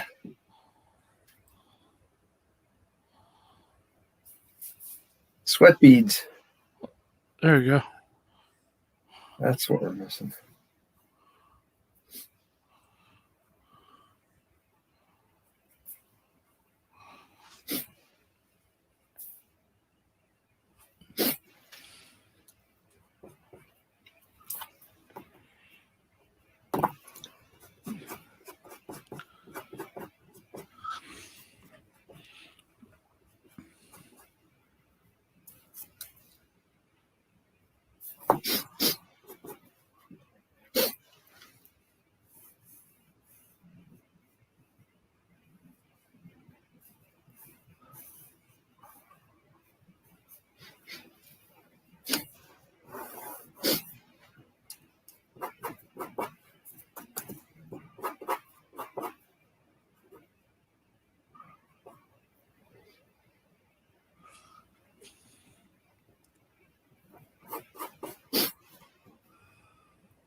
And a robot saying something naughty.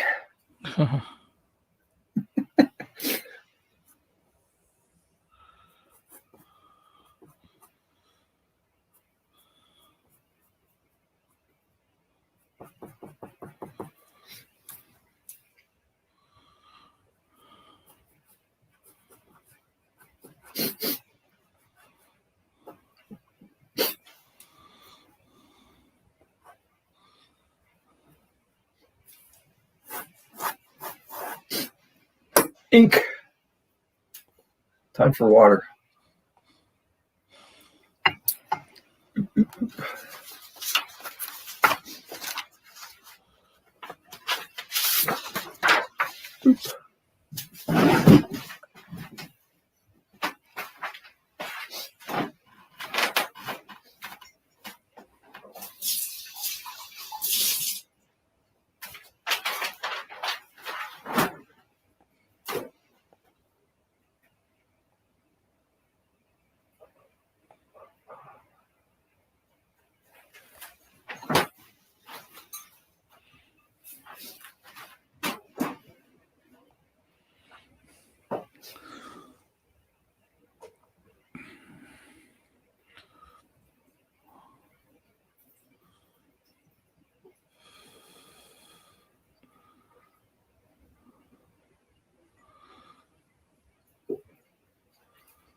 He's coming back. Hey, it's Matt. Hey, Matt. Hi, Bob. Let me Hello. flip over here for a sec. How'd it go? Oh, not too bad. It's going. I'm on my 4th page, and we're 3.5 hours in. So I'm about for 8 hours on track, I guess. Sounds like I you're don't right want to on spend 8 track. hours. Sounds like you're right on track. Yeah. Well, I don't want to spend 8 hours, but Mike Carroll's in with us. He's taking a break until we're going to switch over to our other feed here in about a half hour. So at 4:00. So he's supposed to come back then. And JM's on his 2nd page. What's that you're working on? What's that equipment, Jim? Oh, the iPad and Procreate with the Apple Pencil. So I'm just kind of doing panel layouts right now. And I just switched off coffee to water, so I'm going to slow down from here.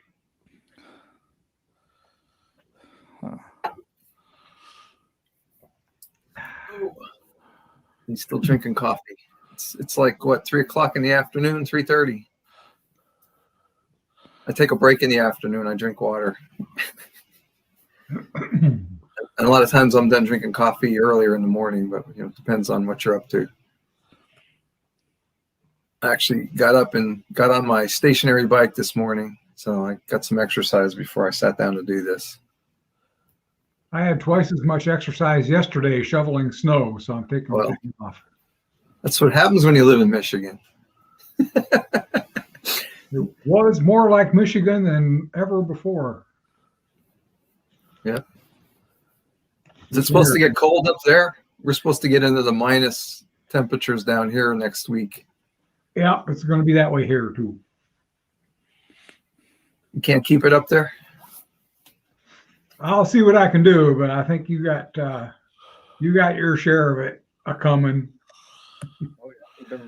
We had only really one good snow. Well, 2 good snows maybe.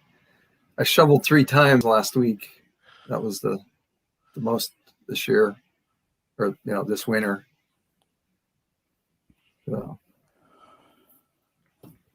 So you got nothing to work on today? You're just gonna hang for a little while? No, I got other stuff to do. Oh. I wasn't able to do a mini comic today. But I'm looking forward to Thursday. The coffee Yep. and Okay. comic. Right. That's right. Yeah, we'll be here Thursday. I'll be in the other room Thursday. Is it going to work the same way with 2 cameras? On Thursday? Yeah. Well, that's just I mean, you could do that. We're going to be in Google Meet, not this system. Oh, a different one. Yeah, because there's no limit on people or time on Google Meet, where I'm limited to 4 hours here and 10 people. And I'm not sure how many people will show up. I think we had 9 the last meeting. So, but yeah, we can pull up another feed if you got something you want to show us. And I think you could do a screen share with that too. We actually played around with a jam, because Google Meet, you get a jam page there you can pull up and people can Like draw a on it. whiteboard on Yeah, Google? whiteboard. Yeah, whiteboard, and everybody involved can get it, could draw on it. So what happens was chaos, but we did it.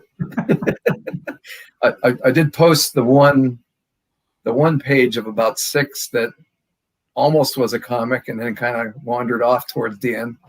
But Can everybody draw on it at once, or? yeah, that's why I said it was chaos. Wow, that's pretty crazy. We had about four panels in a row that kind of made some sense. Then somebody drew something that wasn't following the continuity, and then it went downhill from that point. So, but that's that happens with regular jams too. Yep. So Do you have to be using Google Meet to use that whiteboard? yeah. But basically, that link I sent you, if you click on that, I think you're in. You have Google on your thing, your computer. Everybody's got Google. Right. Oh, that's what I'm saying. I don't think there's any additional stuff to do. You click on the link I gave you, and you'll be in the meeting, and then you can do whatever everybody else can do. I think So, it'd be fun we had fun. cartooning. What was that? It sounds like a fun thing to try for Wednesday night cartooning. We've got like 4 regulars. What do you Zoom that? Is that Zoom you're using for that? Yeah, we do that on Zoom. Yeah. So I don't think they have a whiteboard. I haven't seen it any. Yeah. And Google Meet, you could put up. It's easier to put up backgrounds too if you want to do goofy background. Because I had my big eye creature behind me for a while.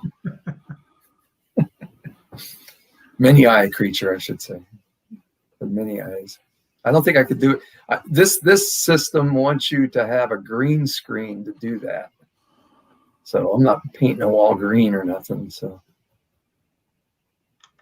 I don't have a spare wall in this house. I'm Once I put fumbling everything around with my mouse.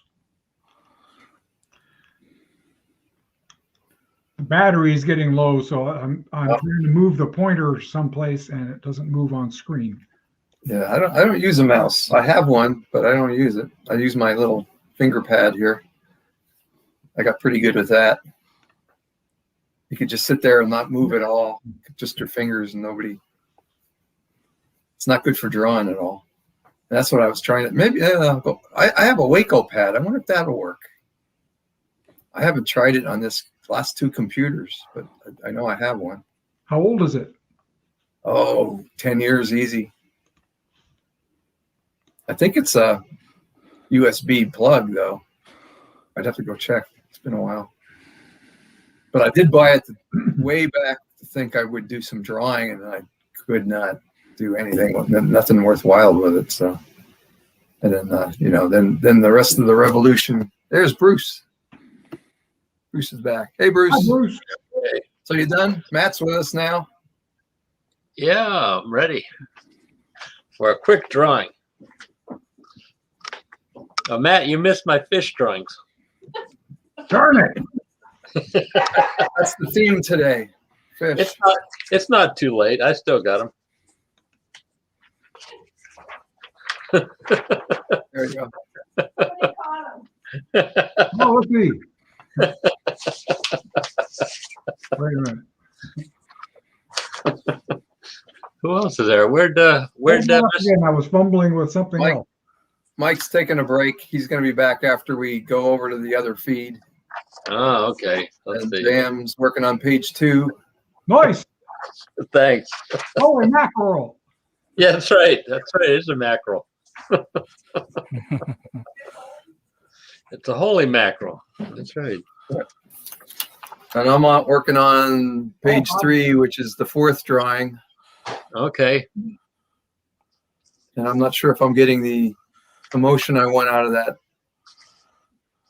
drawing the creature in the lower right. I'll work on it. Yeah.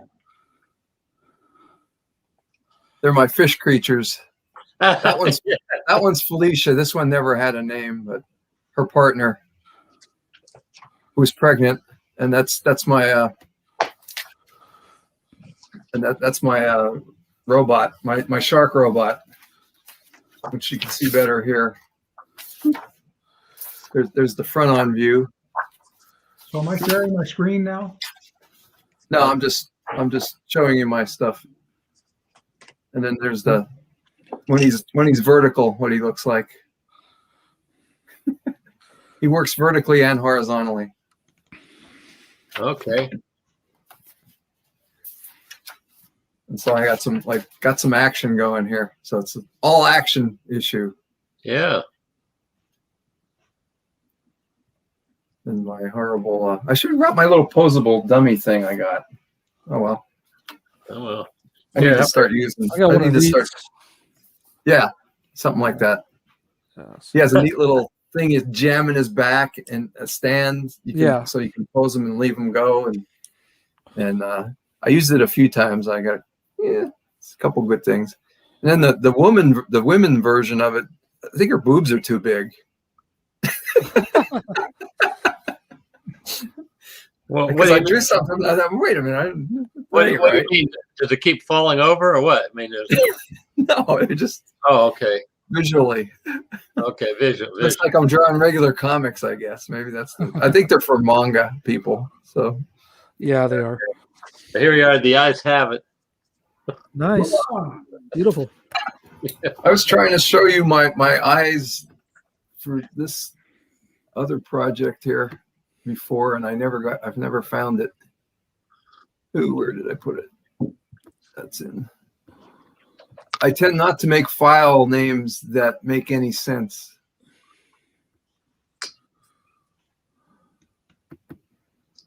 Hey, Matt, are you drawing any new mini comics? I am in the middle of penciling Spud and Ernie #4. Okay, great. The last mini comic I drew was the one I drew here back in September. That was a good one. Yeah, but that's the last one. What's holding up? Just not drawing comics. I'm drawing, but not drawing comics. That's why we need Minicomics Day. Right. Yeah. Make these people do something, damn it. Yeah, gotta get you to do stuff. Here's my eye I was going to show you. Oh, that's pretty good. That's Yeah, going is in. sharing going on? That's part of my Scribbler script that's coming out in the next Scribbler script. The eyes have it. Actually, the pencil sketch for it looked better. I don't have a good scan of that right here, I don't think. That looks good. Don't worry. But I like the pencil. Maybe I did have the pencil sketch. You did pull it off, Bob. Oh, there it is. The shape of the eye came out better. Uh, I have to share again.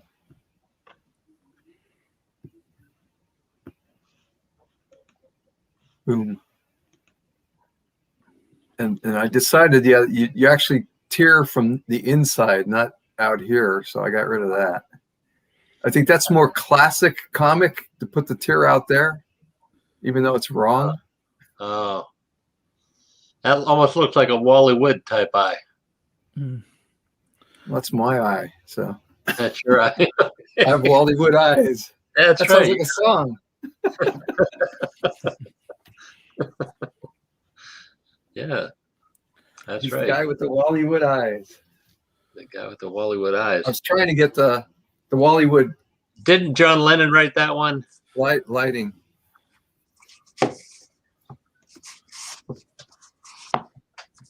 See, I have Wally Wood lighting going on here today. Uh-huh. Somebody's got to do it. See that? And later tonight I have, well, I didn't bring it up. If I have to turn a light on, I'm going to put a clip light over there so I'll get the two-sided, the two source of light thing going on. See, right now in front of this is my patio door. the door to my office out there that I haven't been in for a month or so. It's too damn cold. Plus, it's You covered in shoveling a snow. path to the grill? Yeah. Oh yeah, the path's right there. That's the cafe office studio out there for most months of the year. Do you use the grill in the winter? Yeah, I did it. Let's see, Wednesday. What did I make Wednesday? Schmidt's Bahama Mamas I threw on out there. Mm. You ever go to Schmidt's up here? Well, they're gone. I don't think they have one restaurant left, but they have a thing. It's a German sausage place, but they have a thing called the Bahama Mama, which looks like a big hot. It's like a brat, and it's all spiced up. And I love those. And then I make them instead of putting them on a bun to cut the calories. I do them on a wrap.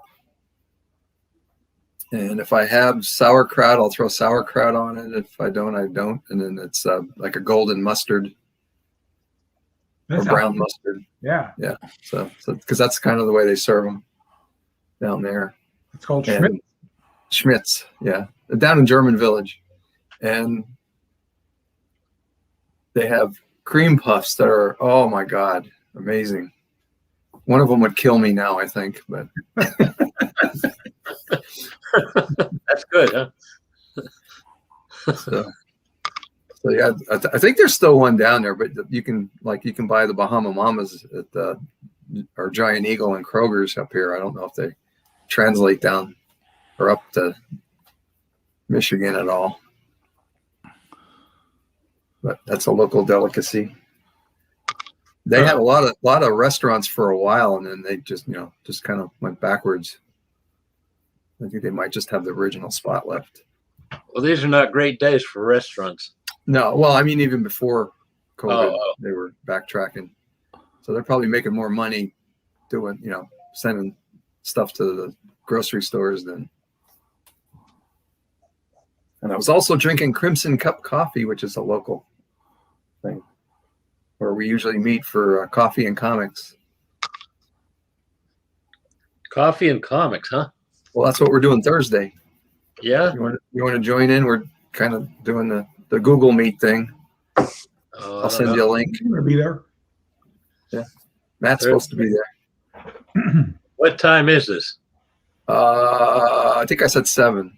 Oh, that's bad. No, I can't do it. Yeah, I'll probably be on earlier. Hey, look, it's the mad cat. It's a cynical cat. The cynical cat. Yeah, that's right. It's cynical cat. Oh, man.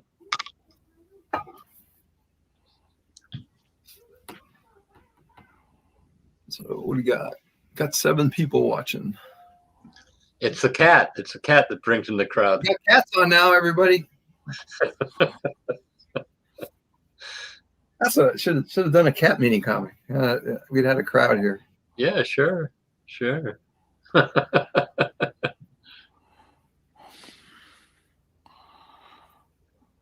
Jim, before we kick us off, can you show us another page from your mini comic that you've drawn on? Who, me? Sure. Yeah. Let me switch Jim. my camera. JM. Oh, JM? Yeah, I'll pull them up. Is that your first name, James or Jim?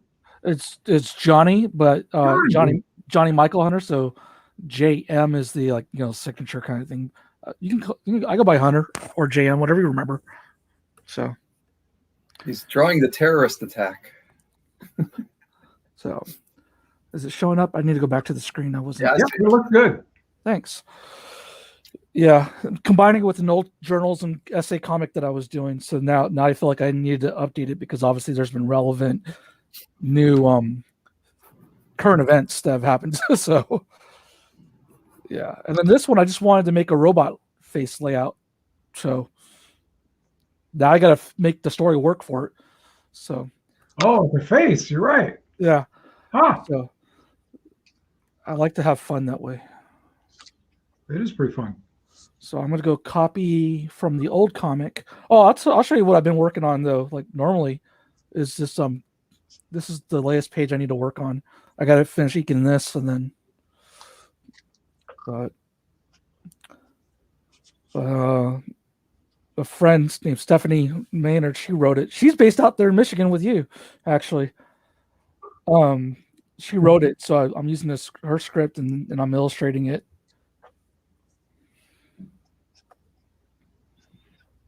That looks pretty scary. Thanks. Yeah.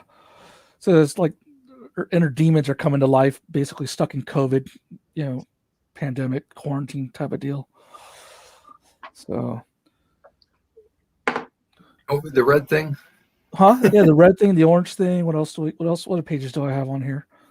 I'm on. Oh yeah, and then I have this one too. This page is done, except for the lettering.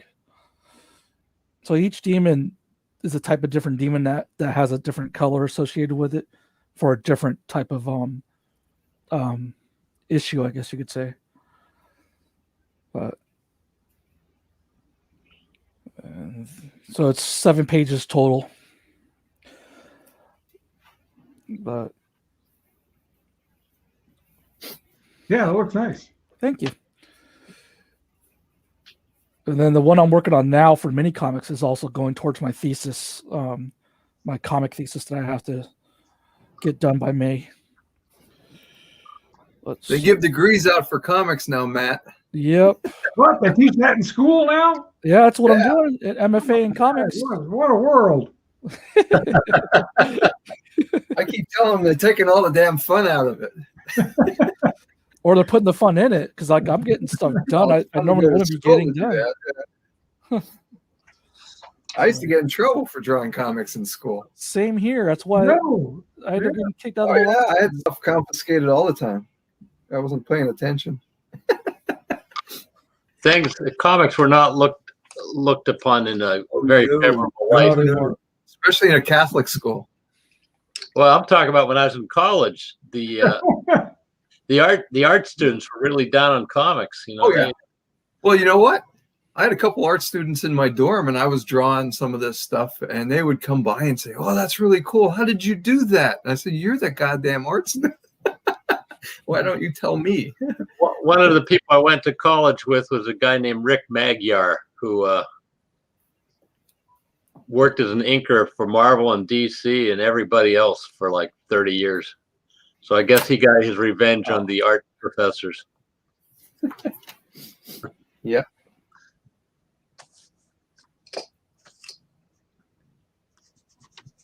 My art teacher liked it in high school, though.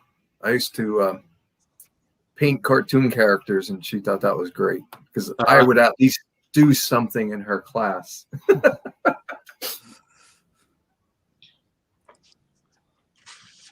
Well, I'm not coming up with any mini comics ideas today, but I drew 2 kind of faces here just in the last few minutes. There they are. There you go. Whatever they're worth. That's my Bachelor of Fine Arts degree at work, right there. Well, I only have a Bachelor of Architectural Engineering, so I did have part of that was architectural classes, so I did have some architectural drawing. And you made more money from your degree with some art element than I did from mine. Oh yeah, I sure did. And that was part of the decision making. I said I could go to art school and live out in the street, or I can make a living and be an engineer. Actually, the sad part is I have a feeling that over the years I've made more money from art than most of my professors and teachers did.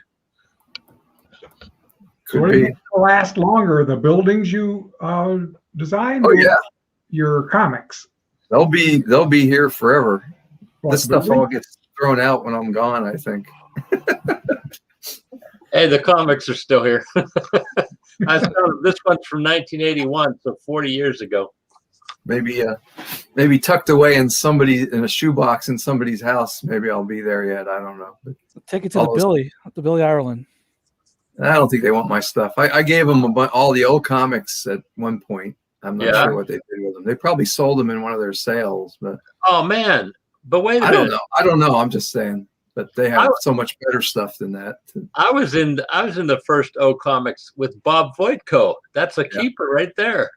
Yeah. I think when Caitlin started, I gave her a whole set. To to put in there, and they're up in the Michigan State Library. We were talking about Randy earlier. That's right. And I get, Randy bought them all from me up at the Michigan State. You're doing the Michigan State thing online, right, Matt? Yes, I am. Yeah. Are you doing anything, any of the panels or anything? I didn't do any of that. I haven't been invited to any panels. Okay. Are they doing the Discord thing? Do you know? I should check in on that. Maybe we can hang out there. I'll be right back. I use the restroom. I forget what we did last year. Well, we were there live last year. Oh, they were there live last year. Well, I don't know what they're doing this year. That was my, well, it wasn't my last, it was my last travel show. We had one little thing here in town, like the day that they shut the world down. And I was exposed to all kinds of people that day. And then they say, oh, by the way, you might be contagious. This is a contagious disease. You probably shouldn't do that. My last comics related thing was, I guess, about mid to late January of last year, 2020. I went back up to the Billy Ireland to take another look at the Drew Friedman exhibit because I like that so much. But that was it, Yeah. I was planning on going to a few comic book conventions, but they just all shut down. That was it. Right now, Space is scheduled to be physical show, and Gem City over in Dayton scheduled to be a physical show both in July. He's like 2 weeks after me because he moved it from April to July to avoid this. But at this point, I'm starting to really think ain't gonna happen.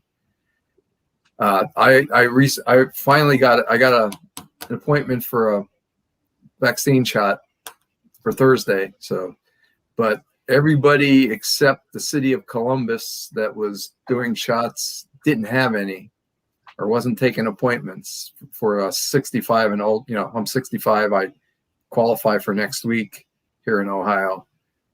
And, but that was the only place doing it. And after spending an hour on the phone because they don't have an internet sign up that I'm aware of. I didn't look hard enough, I guess, but spent an hour on the phone waiting, and I finally got through. So I just plugged my headphones in on my phone and kept doing whatever I was doing and just waited them out. So I got an appointment for Thursday. But if it's this difficult and they're already behind, if they're missing this week with the 65, the 1B, we're in stage 1B, according to Ohio. If they don't have that done, that means everything else slides. So I don't see it. Supposedly everything was supposed to be done by June. That's what I had heard or read somewhere. But complain to that little guy, DeWine. Go. Yeah.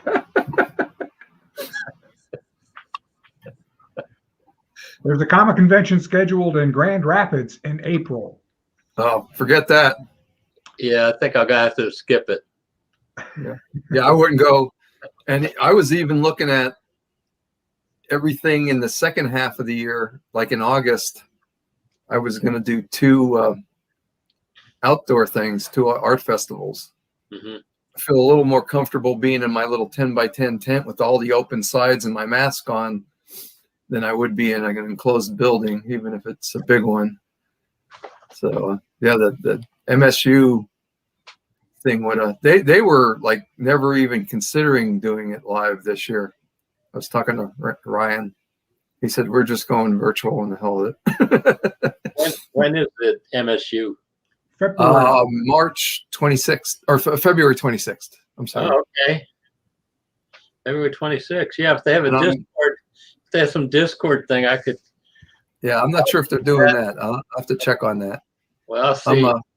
I'm also supposed to be in Anchorage, Australia, Melbourne, on the 20th. So that'll be. I think I'm in.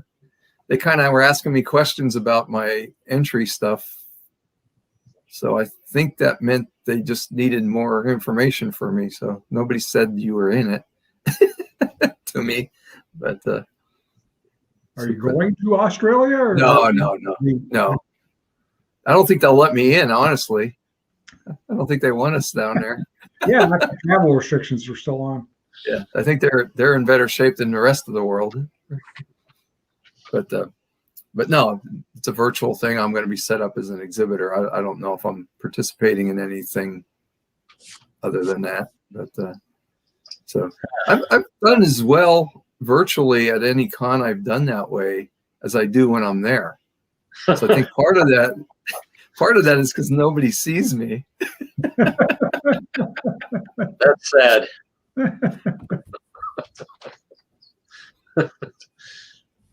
A lot of Old white guys are not very popular right now, so what are you going to do? But hey, I'm more popular than ever. Yep. Which me too. Which didn't take much. So, like I said, I don't do great generally anyway, but just I always did the circuit just to promote space, so I'm still doing that. But if I could sell some comics, that's good too. Sure. So I'm putting a little more effort into the comics this year than I have. So we'll see what happens. Yeah. And I might learn how to do this eventually. I was asked to teach a lesson at the Licking County library. So I've talked to the librarian lady who was talking to me about that. So maybe I'll do that. I don't know. But, I told her what I'm capable of, but or what my background is. So Hey, I'd be good to talk, and it's for senior citizens, which I think was a cool idea. Now, people our age generally don't get comics. I mean, there was a certain group, but we know who they are. But it seems like people our age, when they were kids, most kids read comics still when I was a kid. So I don't know. Yeah, but then they, found, when we quit for high school, like you were saying, they never went back. Yeah, I know. Well, I maybe would have stayed quit, but I met Dan Adkins and it changed my life. That's all I can. Well, there's always somebody like that. There's this guy who later worked for Marvel named Duffy Voland, and he came around and took me and my brother to go visit Dan Adkins. So it was the first pro I ever met. Good old Dan had a reputation for swiping from other artists. I don't know if you remember this, Matt. Yeah. Anyway, there I was in the studio, and what's on his drawing board? Some clip panels of Al Williamson and Frank Frazetta and so on. Well, if you're going to steal, steal from the best. Yeah, I know. That's a lesson to be learned right there. No, he was a funny guy, that Dan. But that was it. And then I got into college and met a comic fan or two, and we started putting on comic book conventions, and it was all over. Well, I told you I gave up comics in high school to chase girls, and one caught me. And then it was my freshman year in college. I was living with my in-laws, and she came back from the little grocery store up the street and said, they got comics in there, because she knew I was a nerd. She accepted me. And so I went up there, and there was like Spinner Rack. Oh yeah, Craig Russell, Killraven. What's his name? Who did the Black Panther? Back then, Don McGregor, and who was the artist? Billy Graham. Yeah, Billy Graham. That was amazing stuff. Deathlock, Rick Buckler's Deathlock. So I picked these up and said, "Wow, the comics have changed since I quit." Then the Kirby DC stuff starts showing up too. Then, Billy Graham quit comics to go into writing plays. And, he lived in New York, and he died a few years ago. And there's a huge obituary, and most of it was about the plays he wrote. Right. Because I guess he was fairly successful in that. Yeah, well, I don't remember him doing a whole lot else but the Black Panther. Well, he was in the Warren magazines. He did a lot of artwork for them. He did Hero. You know, I Fire, probably right? have some of that, and I didn't realize it. Yeah. Huh. Yeah, he was really good artist. Oh yeah. I have a question regarding the Warren magazines because I'm trying to get a hold of some for another project I'm doing. Yeah. So is there one called Weirdo? No, that was Last Gasp, Ron Turner. Weirdo is Robert Crumb magazine. That's right. Okay, so But it's eerie. Here's probably the confusion. There was a knockoff of the creepy and eerie magazines called Weird magazine. That's what it is. Yeah. Because I've got some creepy, I got some eerie, I got some EC, and I was trying to look for. I knew there was another one, but so what's it called again? Weird magazine. Weird And magazine. a lot of it was reprints from early 1950s horror comics. Oh, okay. Because that's the style I'm doing another comic in. It was really bad. It was really bad. Actually, for one of the local Ohio anthologies, that Burning River thing, that Todd and Caleb are putting out. So there we go. Weird magazine. Okay. Yeah. So they're mostly too costly for me to afford, but there's some reprints and collected trades and stuff. All the old creepies and eerie's are expensive now. Even the Dark Horse collected ones, are so frustrating. Let me switch my camera because I was like, I'll take a reprint. I just want them so I can look at them in person instead of digital, so I can really absorb them. I'm more of a kinesthetic learner, but yeah, the one volume I got for $19. Otherwise, I've checked out from the library, but to get like a regular collection of number 2. Some of these are like $94. Like they're expensive. And you're talking about the reprint from Dark Horse. Like you're not even talking about the original magazines, So I got a bunch of those from my college days, mid 70s. But a lot of Vampira. Yeah, all that orange stuff is what I was trying to get. Vampirella. Yeah. Vampirella. Yeah. Are you sure you don't mean Stripperella by Stan Lee? No. I watched all of 2 minutes of that and shut it off. Yeah, boy. Stan, you could do so much for comics, but why are you doing this? Well, I don't know about Stan Lee. It's like, for some reason, I don't know why this is, but his greatest creative period is when his comics were drawn by people like Jack Kirby and Steve Ditko. Yeah, and I don't understand why it was just that period. And then after they left Marvel, Stan never did anything else that was very memorable. Yeah, go figure. Because he created the universe. Right. Yeah, he created the whole Marvel Comics universe. Every character, he even created characters that happened after he left and went to California. He was something, how he did that.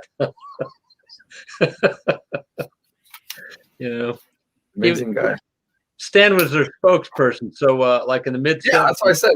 Even if he would have just been the spokesperson and not done that stuff. Well, they wouldn't let anybody else talk about the Marvel characters. Steve Gerber said, I'd like to go on a speaking tour and talk about Howard the Duck, which I created. Yeah. And they said, no, Stan has to do it because he's the face of Marvel Comics. Yeah. Well. Yeah, so. I still have my Howard the Duck for President pin. That's got to be worth something. Oh, yeah. Especially in this current climate. Yes, he might be the next president. We could do worse, and we have. Yeah, I know. We have. Yeah, we definitely have. I take. I'm not surprised by anything anymore. No, you shouldn't be. Well, one thing, anybody. There was a discussion going on about that. I guess Trump quit SAG. Screen Actors Guild. Yeah, before they fired him. But anyhow, but maybe we shouldn't let anybody belonging to that union become president. That might be one of the things. Because who was the other one? Ronald Reagan. Yeah.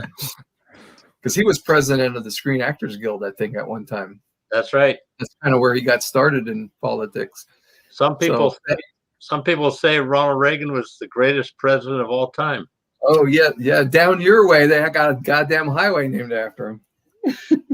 Yeah, I know. I'll find other ways to go before I take that road. My wife is very mean. She calls it the Alzheimer's Highway. There's a Herbert Hoover Highway in Iowa. Oh no. Because he was born in West Branch, Iowa. Oh no. Well, Cincinnati is also the birthplace of one of our presidents. Grover Cleveland? No. William Howard Taft. Oh, Yeah, that's right. Who is also known as the fattest of all presidents. Well, you know what? I probably think he's named down the to, biggest highway after him. he might be down to third or fourth now. William Howard Taft was president, and then after he was president, he went on to become Chief Justice of the Supreme Court. But it's an old money family in Cincinnati, and at one time they had a company called Taft Broadcasting, and they owned Hanna-Barbera. So, Oh wow! they owned the Super Friends franchise at one time. They owned Hanna Unbarbarable. Okay, Yeah. that's what I always called them. That limited animation used to drive me nuts. Well, what are you gonna There's do? some good stuff there, but What are you gonna do? Hanna-Barbera were with MGM, and they Right. made all those Tom and Jerry cartoons, and then MGM, let them go, and they said, "What do we do next?" So they hit on the formula of how to get the cartoons out there cheaper. well, they did do Johnny Quest. That's right, Johnny Quest. Really cool. I just bought the DVD of all the old Johnny Quest. I don't think I went all the way through it yet. You know why Johnny Quest was good? Because it was Good villains? no, Doug because Wiley? Doug Wiley. He was this really good comic Oh, book yeah. artist who created all the Johnny Quest characters. They had good characters. Oh yeah, they had good characters. That's right. They had Race Bannon. And where would the Venture Brothers be without them? Biplane dogfights. What's that? There was a biplane dogfight in one episode. Yeah. Yep. There's one episode about sending astronauts into a long distance outer space voyage, and they were giving them LSD, so that would help pass the time. I don't think I remember that one. That's actually true. That's actually true. It's like I think Sure, that's not the Venture Brothers you're thinking of, because that wouldn't go. That wouldn't. no, I think it's that old thing where this is before most people had heard of it, so it got into the news somehow or other, and they just stuck that into the story. Like the same way Stan Lee stuck gamma rays in the story about the Hulk. If an actual person was hit by gamma rays, they'd die from radiation poisoning. But in the Stan Lee universe, it turns this guy into the Hulk. Well, that's the way superheroes work. Yeah, If you tried any of that stuff in real life, you'd be dead. In the 40s, it was a vat of acid. They take something from the news and they don't quite understand it, and they turn it into a hokey comic book story. Right? Right. Yeah. Well, you know what? There's no such thing as a. Right. After what we've been through the last few years, there's no such thing as a hokey comic book story anymore. No, I guess not. Truth is stranger than fiction. Oh man, you're telling me. Oops. Oh, we're still on. How are we still on? We're over time here. I got to switch over to the other feed. Am I going to be there or not? Or did I get? You got the second link in my email? Yeah, use the second link and you'll be there. I gotta flip over though. Is the second shift over there already? There should be. I mean, I have to start it. Now we're still on according to this, but I thought they would have shut us down at 4 o'clock. Well, I'm sorry. I'm sorry I spent all the time talking about Johnny Quest and distracted you. Okay. Well, no problem. Well, anyhow, I'm gonna shut us down and we'll move over. So Okay. just use that second link. We'll be there. Well, I'll probably just pop in a little later on. I'm Okay. going to do something else. So good seeing you again. All right. Let's Nice just seeing you, time out. Matt. Take it easy. All right, so I'll pop in later on probably. All right. Catch you later. Okay, bye.